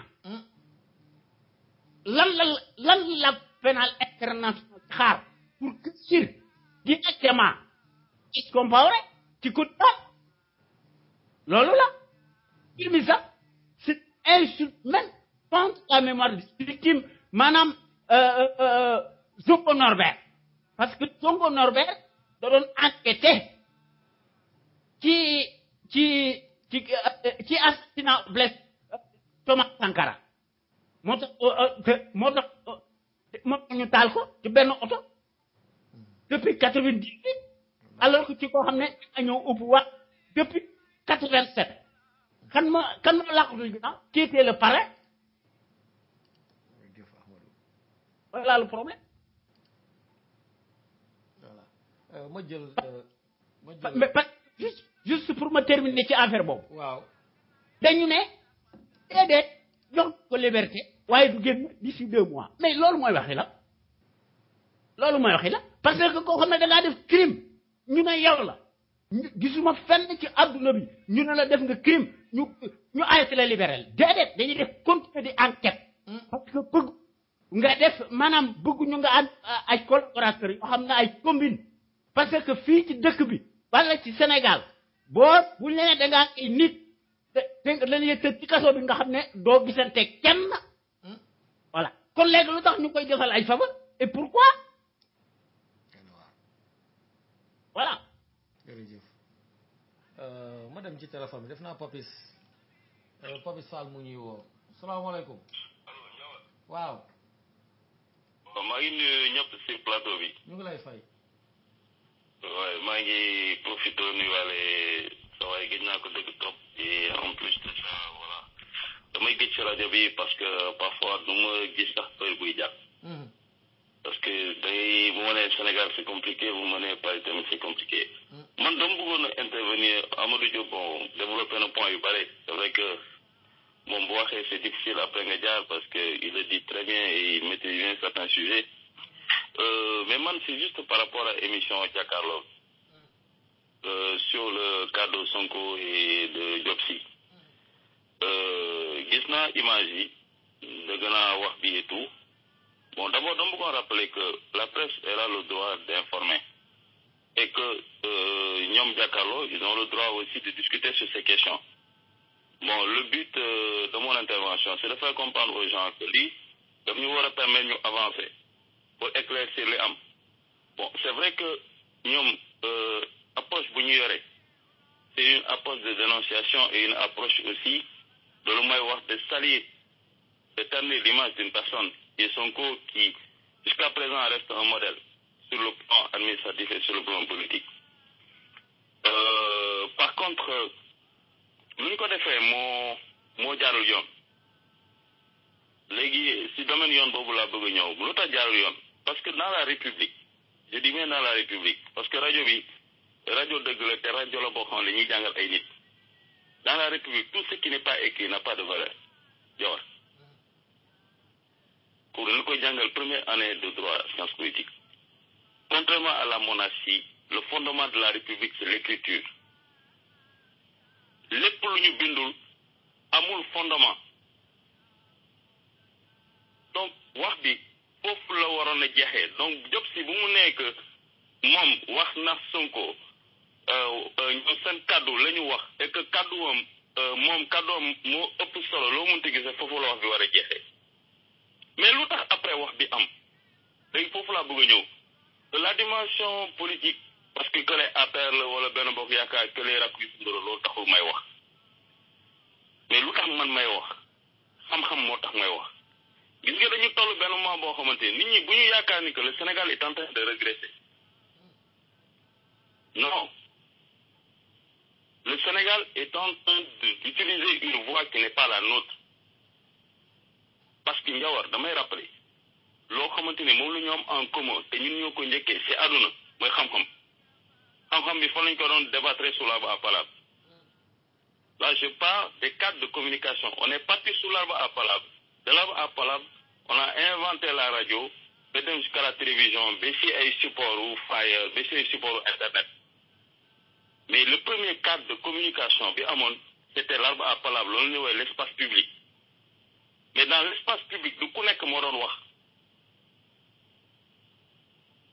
boo demee si pay même si village yi bu ñu toogee si suufu garab ñuy wax pay yi ñu initié yi ñooy wax loolu la grec yi jël après moom la ñuy def la rhétorique sous l'agora agora bu ñuy wax ñun ñoo ko njëkkee parce que nit ñi bu ñu fàttali tubaab yi dañu dem jàngi suñu dëkk naar yi moom la ñuy def c'est pareil loolu la ñuy développé aux États-Unis pareil c'est-à-dire que nous les Africains c'est nous qui avons inventé la communication mais aussi les règles de la communication. La communication dans l'espace public était fondée sur quoi? Sur le savoir. Et ce qui s'est passé à Giancarlo Lafonegna n'était pas fondé sur le savoir. Je vais revenir au principe fondamental de la République. C'est que tout ce qui n'est pas écrit n'a pas de valeur. L'économie est structurée par ce qu'on appelle le droit public de l'économie. Si côté urbanisme, côté immobilier, il y a ce qu'on appelle le droit de l'urbanisme. Il y a même le droit de l'immobilier. Ensuite, les syndicalistes vont intervenir, il y a ce qu'on appelle le droit syndical. C'est-à-dire que nous pouvons Birima, à quel moment nous devons d'abord dem gestu. Wala ñu jangal leen ba paré ñu sogo ñoo wax. Parce que radio boko wax wala télé da fay dess. Journal boo koy bind dafay des parce que xam nga tey ñoom seen comportement daf may andi tamit sur la presse écrite parce que Sénégal dafa am lu fa nekk di am loo xamante ni dañ ko wattu nangu c'est-à-dire Njawar la nullité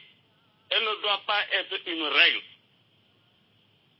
si l'exception confirme la règle mën nañ ko nangu moom ay ministres nuls te loolu tamit su Wade la commencé parce que Abdou Diouf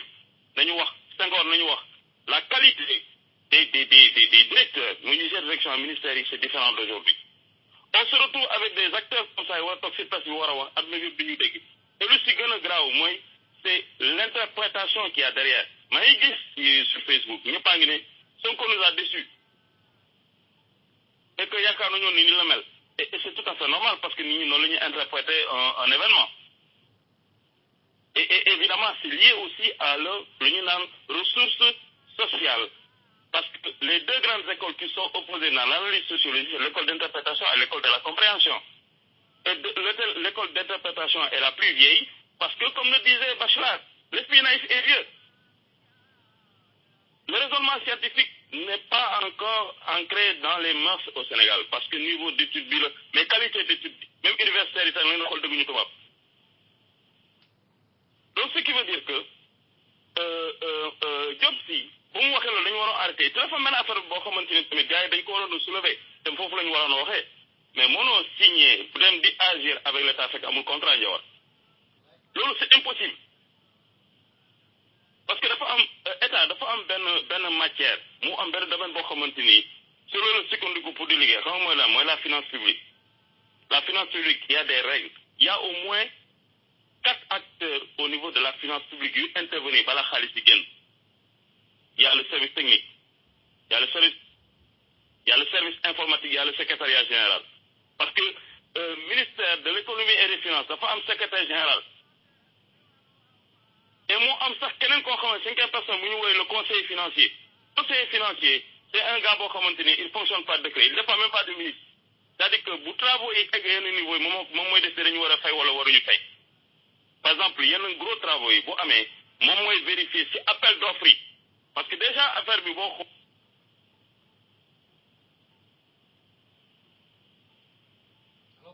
Vérifier, est-ce que l'entreprise, you soumissionné pour appel d'offres, est-ce qu'ils ont les ressources humaines, est-ce qu'ils ont le capital, est-ce qu'ils ont le matériel pour pouvoir exécuter les travaux. L'autre bout de en fonction de quelle charge vous mettez, en fonction des évolutions, c'est le conseil financier qui décide est-ce qu'il faut payer, est-ce qu'il ne faut pas payer. Donc l'absence de contrat, war na tax Bouba à Birima bañ a wax ci affaire bi. Tu comprends? Ñu jógee sur loolu. Le danger maintenant bi am, c'est que c'est la plainte que Sonko est en train de faire.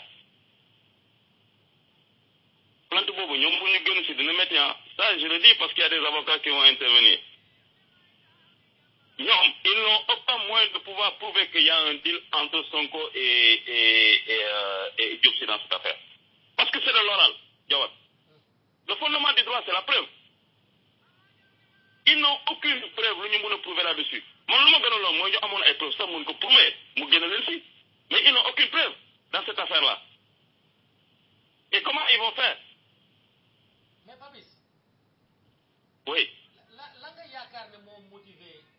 waa RFM ci seen sortie boobu nga xamante ne moom la ñu def di taqal Ousmane Sonko. Mais motivation bi lan la déjà bu ñuy femme bi bu ñu ko dégloo elle a dit à 2 reprises que pour Ousmane Sonko d'après mon investigation yi mu def feeñu si benn. Diop Sy moo ne que bu muy négocier affaire bi il a négocié avec Ousmane Sonko. Donc c'est normal que Ousmane Sonko dugg si et Diop Sy moo ko si dugal. léegi lan la négocier ak moom est-ce que mën nga ci revenir lan la négocier ak moom pour que ñi ñuy déglu mën a xam lan mooy source problème dafa ne syndicat des impôts. waaw xam nga Sénégal. gars yi actuellement problème boobu moo sax au niveau de la douane. waaw gars yi dañoo am syndicat boo xamante ni comme yenn services yi ñooñu même dans les banques ñooñu toppatoo affaire logement ou comment dirais-je nu mu tudd salarié yi c'est-à-dire salarié yu nekk si entreprise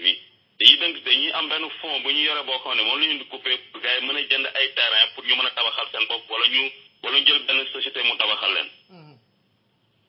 léegi loolu bu amee le promoteur immobilier dafay dem négocier syndicat bi. Syndicat bi après moom day négocier waxtaan avec le personnel léegi personnel bi moom mooy décider est-ce que d'accord nañ sur le montant est-ce que d'accord nañ ci zone bi et tout quoi.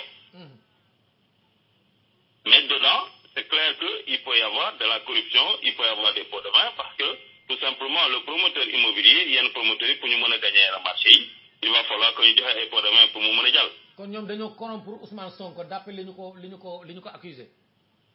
Non, Diop Sy waxul corrompre moom dafa ne. Par rapport ak lu ñu décider lu ñu war a def il n'a pas parlé de corruption dafa ne par rapport ak décision yi ñu jël. décision yi moo Sonko ñoo ko décider. Et que lui sa parole elle est importante et que sa parole compte plus que l'écriture. Et c'est là où il y a un problème. Léegi ñoom. C'est normal parce que Sénégal xam nga du mu demee. ñoom aussi c'est des gens qui vivent sur le terrain. Tu vois comment la corruption se fait, comment les choses se font. Au lieu de parler de la dénonciation de cette dame comme quoi waa ji espace vert bi daf ko jaay ñeneen et que ñoom le terrain n'est pas assaini certainement pour des raisons de revanche ou des raisons partisanes. Ils ont préféré verser le bill sur Sonko. Et la dame à 2 reprises nee na moom touriste Sonko feeñul si nit yu mu contacté par rapport à contentieux bu leen lié à Diop Sy. C'est-à-dire qu'il y a un contentieux entre Diop Sy et les habitants. Diop Sy nee na moom lu ñu décidé rek moo Sonko ñoo ko décidé ndoo. Léegi nag ñoom ñu ne ñaari parlementaires yi donc en réalité c'est des délinquants comme je peux l'interpréter et que ñooñu ils sont à l'Assemblée nationale et que c'est qui léegi nag voilà quoi après il y a eu de l'interprétation voire même des abus de langage sur cette question. Mais ce qui est délicat dans tout ça c'est que les conséquences sont énormes sur le plan juridique. ñoom ils auront du mal à le prouver. Sincèrement, corruption, même en France, même aux États-Unis, c'est difficile de le prouver. Mais la conséquence médiatique, c'est quoi? C'est qu'ils offrent à Sonko encore un buzz, d'une part. Mais d'autre part, ils portent atteinte à son image. Parce que des gens qui pensaient que Sonko l'homme doon dénoncer et tout, c'était quelqu'un de fiable, en réalité, c'est quelqu'un qui fait des deals. Parce que deal, la ñu wax, waxuñu corruption. waaw deal la ñu wax de. waaw deal moom li mu sous-entendre leer na. Deal foo ko déggee rek moom mooy am na lu jaarul yoon deal mooy dañuy wiiri yoon ku nekk am ci am ci bénéfice. Ndiawar il faut connaître aussi lan la Sénégalais di wax deal. lan mooy deal ci langage du Sénégal. Non mais xam nga par exemple le mot deal ici en France quand tu dis tu es un dealer loolu mooy da ngay jaay drogue. waaw deal mooy lu illégal mais ci langage bii ñu waxee. deal mooy lu illégal lu ñu def. Non, xam nga affaire bi. Deal bi ñoom ñu ko waxee le mot deal en tant que tel. Et c'est là où aussi il y aura un problème d'interprétation par rapport à la justice. Le mot deal n'est pas un mot français. waaw deal de terme anglais la te deal ci business la bokk def deal. Voilà mooy def un naka lañ koy wax sax un bon marché. un contrat. Mais justement, c'est ça. Ma Non, mais c'est ce que. Non, mais là, c'est là aussi le problème du lexique. Une bonne affaire. Une bonne affaire. dañu war a dem gars yi dañu war a dem jàngiwaat ñoom Birima ay ñoom buuba Ndour parfois ni ñu am ay intervention yu intéressant même professeur mais yeneen gars yi et parfois ils passent complètement à côté soit ils sont dans de la légèreté parfois tu vois qu'ils ne maîtrisent pas le dossier même Yérim Seck Yérim jaar na fi kenn ko sur le terrorisme il ne maîtrisait pas le sujet mais par contre boo ko laajtee par rapport à la politique africaine par rapport à la politique au Sénégal tu vois que le gars il est plus à l'aise. Mais cette affaire Imam Ndao et tout ça là, j'ai écouté, tu sentais que le gars n'était pas prêt. Mais c'est comme Mandjawar, moi le sujet là, vous m'avez dit, tu penses que je me dis qu'il est Wakoli? Mais j'ai pris au moins le temps de réfléchir sur mes cours, de réfléchir sur beaucoup de choses pour pouvoir me mettre là à intervenir dans cette émission. Parce que lui, il est dans l'histoire. Mais moi, ce que je veux, c'est que ça soit digne d'un enseignement. Le mot deal, c'est quoi? C'est faire affaire. Tu comprends? Non, mais le mot deal en anglais, beaucoup interprété en français, au Sénégal, que ce soit à Paris, c'est pas la même chose. Un dealer, faire un deal ici, c'est quoi? C'est vendre. C'est la vente. Mais nous, deal, nous, ça veut dire que Sonko a payé des pots de vin. Ah, l'on est là, mais pots de vin, non, moi, j'aurais même souhaité qu'ils arrivent à le prouver. Mais comment tu peux prouver au Sénégal que... Mais même en France, tu sais, le problème de corruption, il faut discuter avec des experts dans le domaine. C'est-à-dire, des études de corruption. Voilà, les gars, ils corrompent, nga toog ay bandits tubaab, nga toog di waxtaan ak ñoom. Si nga xam ni que corruption prouvé ko, nit ñi dañ koy wax rek. Mais lu nekk si biir, buñ ko xamoon seen élément statistique, c'est dañ ko changé, wala ñu sànni. Ma jox la benn exemple, Jawar. Yow tey, am na ñoo xamante dañ leen di corrompre mais duñu laal xaalis xam naka lay demee yow Amadou Diop sa frère la mu ngi Paris yow Ndiawar teg nañ benn affaire en France aux États-Unis qu'est-ce qui se passe du ma lay jox xaalis foofu dama koy jox Amadou Diop fii Amadou Diop jox la ko Sénégal kan mooy gis trace boobu non dama lay laajte rek laaj naa la ko après nga ñëw ñu door benn affaire ñu pare ma jox le terrain à Ndiass wala ma jox le terrain à Ziguinchor comme ma koy comprendre. Non mais c'est juste pour te dire. Et Idrissa Seck taxaw na fii nee na l'affaire de xaw ma kan c'est un deal. Justement mooy la libération de Karim Wade bu mu demee à Doha. Et c'est un deal mais il ne parlait pas d'argent. Il voulait dire qu'il y a quelque chose, une magouille qui s'est posée entre Macky dans la façon de faire et Karim. Mais c'est justement le problème. Mais quel que soit Alpha, moi je dis que le problème c'est pas Sonko. Le problème c'est pas Birima, c'est pas Bouba. C'est que Sénégal, il faut que le savoir revienne à sa place. Le pouvoir, le savoir est fondé, le pouvoir est fondé sur le savoir. Lolo, il faut que nous sachions. Sëriñ bu jàngul alxuraan du sëriñ bu jàngul alxuraan mënul jiite julli c'est pas possible nit boo ko jàngulee nu ñuy liggéeyee mënoo jiite politique dafa mel ni yow Ndiawar tey ji ta rajo la pourquoi elle est là depuis longtemps ngay continuer di ko def tu penses que tu sais pas travailler moi j'allais perdre mon temps fii di taxaw di éclairer nit sa rajo bi xam nga keroog dama toog di waxtaan ak benn waay pour conclure foofu mais grand Ndiawar chinois yi seen dëkk mu ngi développé chinois yi ñu ngi développé partout dans le monde. Mais Indiens, les Indiens, ils s'en sortent. Mais nous, pourquoi nous les Africains, en particulier nous les Sénégalais, on s'en sort pas? Mais dañu nangul dañuy bëgg a xeex xam-xam yaakaar ne dañuy laxatu si gannaaw sëriñ si wala laxatu si gannaaw diine mais ñun diine bi lan la ñu njëriñ les protestants se développent les juifs se développent les catholiques se développent il y a que nous les musulmans là qui n'avons rien. Et Makka bu ñuy wax ni mais Makka ñoom dañu yaakaar ni que nu mu rafetee robinet yi luxe bu fa nekk mais ñooñu ay chinois ay étrangers ñoo fay liggéey xaalisu pétrole la yàlla teg ko fa de ni di dem Makka yi am na ñu may woo dama demoon umra c'est bien parce que da nga yaakaar ni Makka lu fa nekk yàlla moo ko teg xam-xam moo ko fa teg c'est que man je pense que nous les Africains les Sénégalais en particulier on est malhonnêtement on est intellectuellement malhonnêtement faux intellectuellement on est malhonnête. Et on a une paresse d'esprit qui fait qu'on n'est pas compétitif et qu'on préfère se cacher derrière des charlatans, des gens qui n'ont rien compris. Et après, conséquences, on les fait pas parce que mu gars yooyu gisee tax télé bi fii wala un politique yi di wax maa ngi leen si Facebook comme quoi am na benn ministre bu ñu ne boo xamante ni il n'a même pas la licence.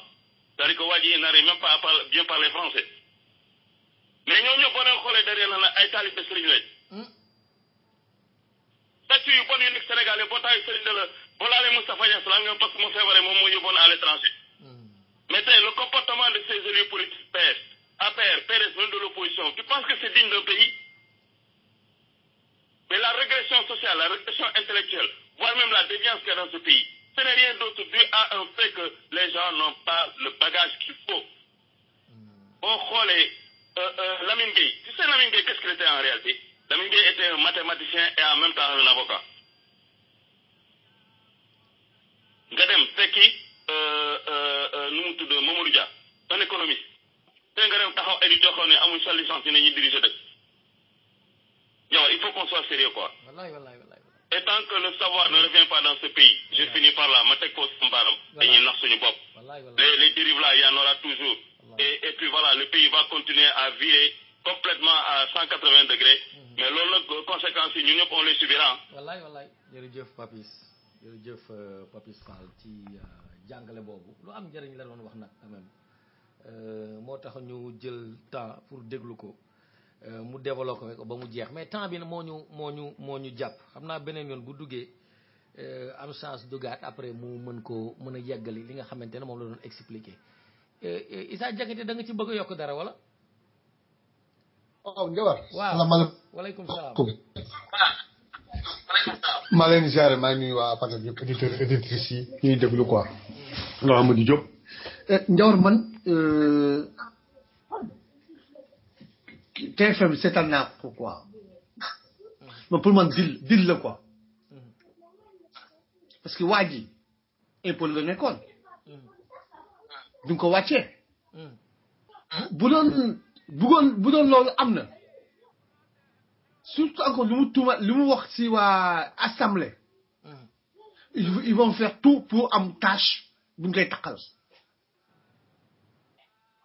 lu tax bu mu wàccee kenn suivre ko. xoolal foofu dil la quoi. dil la man gëwuma loolu dum ko gëwuma ko. gëmoo li ñu ko takkal. gëwuma ko man Ndiawar jël exemple gars bi les impôts la doon liggéey.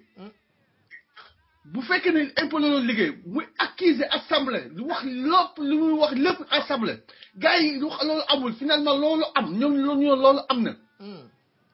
ñëw dàq ko buñ ko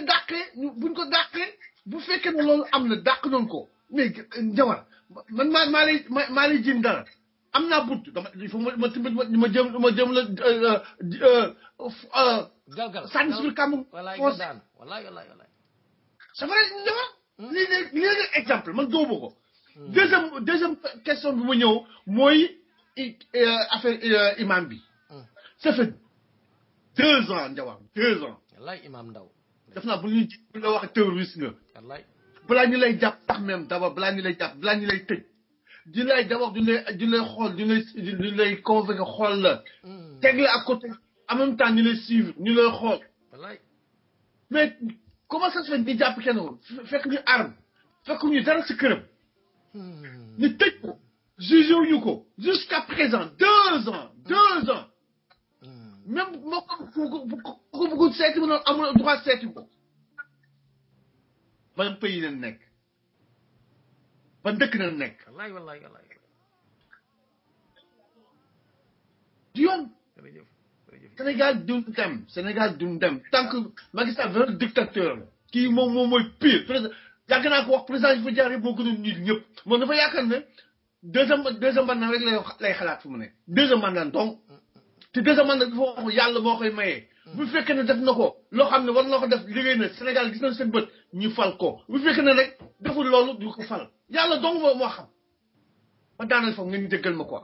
jërëjëf mbokk auditeurs yi di jéggalu képp ku fi dégg lu la neexul ñu ngi lay baalu ku fi dégg lu mën a jëriñoo mu jëriñoo ko di leen jox ndox daje incha allah jeudi ci beneen émission l'info autrement jërë ngeen jëf.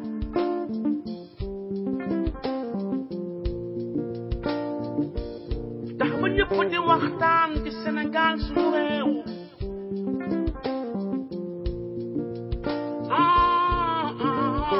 lu jëmale suñu réew kanam loolu mooy lu wóor ñëpp joxe seen xalaat maam lu jëmale suñu réew ba suñu gaal gi moom lu mës a suux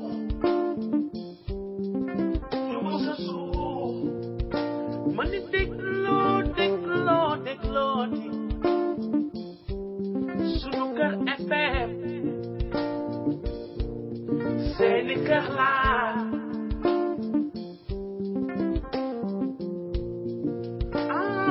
sama gaa ñi dégloo di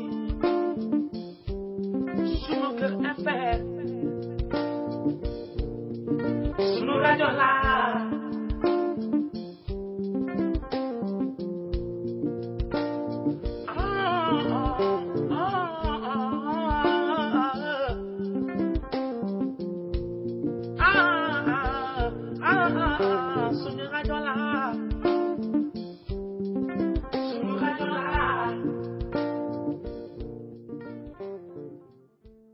du fenn du fii ci sunu kër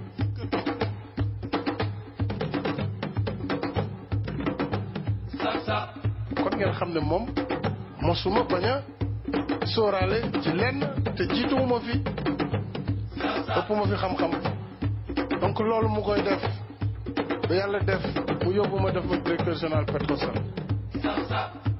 ñu toogati diir mu woo ma pour yóbbu ma ministère de l'énergie des mines et de l'hydraulique première rentrée te amu si lenn lu ma ko laaj chaque fois mooy woo ñëw ne ma Macky je veux que nga dem fii bi ma demee énergie mine ñu dem accident bi am mu tegal ma si équipement mu nekk surcharge bu 10 ba ñu ci génnee Idrissa Seck di former gouvernement moom moo ma woo bureau la première fois ne ma toogal di defar gouvernement boole ma ci pour ma koy jox xalaat ci koo xam ne ministre nga pare laaj ma loo ci bëgg ma ne ko loo ma si jox baax finalement ma ne ko kon xanaa ma des fi ma newoon muy mine ak énergie ndax maa ngi la ciy liggéeyal te yaakaar naa ni secteur la boo xam ne je me sens à l'aise mu ne ma kon je vais te mettre ministre d'État parce que ça anoblit comme ça tu vas être premier sur la liste après le premier ministre loolu la ñu nekkee dénk ma cadre parti bi ñuy dem di dem ba jëmmi jamono mu woo ma te loolu aussi dañ ko war a leeral pour l'histoire keroog assemblée nationale boo gisee ñu def li ñu def dañu bëggoon wane ne itam tey jii assemblée bi sa assemblée la les députés sont derrière vous et soutiennent le processus de l'organisation de la conférence islamique et c'est à l'unanimité majorité comme opposition que la ñu voté cette résolution ñun si loolu la ñu nekk ñu si leneen. c'est vraiment ki ni nga wax parce que addina bi ko doy waar su ma seetee ba ne kii laa bëgg a dénk lii. waaw bu seetee di seet ci Sénégal yi ba ne kii laa bëgg dénk lii. yàlla ak man rek moo ko xam. ne kenn xam ko pour suba tor ko tala. ñii nga xam ne nag da nga leen fi fekk ma jox la poste bi. ñii nga fi fekk mu jox la poste bi. damay seede ni amul kenn ci ñoom. ne. askan bi sax mu jox ko lii. ne kor yii nga fekkoon ci parti bi du nekk yàgg noonu ñuy toog waaye nag amul kenn kuñ mës a jox bëgg bu tëb ne bu recevoir la ne ko lu tax nga jox loolu man. danañu ma jaaxal. ne bu ko defoon jaaxal. ma leen man wax lii wala lëleel. du leen wax lii wala lël. lu dul sama bëgg-bëgg bopp rek. lu dul rek sama bëgg bopp. yàlla moo ma xiir rek ci loolu man def ko te yàlla ma ko sax. mënu ko expliquer am na ñu xam ne woon dugg seen bopp. moom ma xiir ci loolu. ah président ne waaye nag yàlla ko xiir ci loolu. mu waxtaan mu ne ma léegi je veux que tu ailles au ministère de l'intérieur. ni quoi président intérieur bi xaw ma lan la woon mais dama ko ragal te loolu day wax dëgg yàlla xam nga dafa xaw a diis parce que man daal technicien laa te daal si laa gën a nekk à l'aise mu ne ma daal il faut que nga dem foofu parce que loolu moo ma gënal ko bu dee moo la gënal man amatuma choix kon avec votre soutien je suis sûr que je réussirai c'est comme ça que j'ai été nommé ministre d'État ministre de l'Intérieur et des collectivités locales et porte-parole du gouvernement ku la defal lii yëpp ndax am nga payam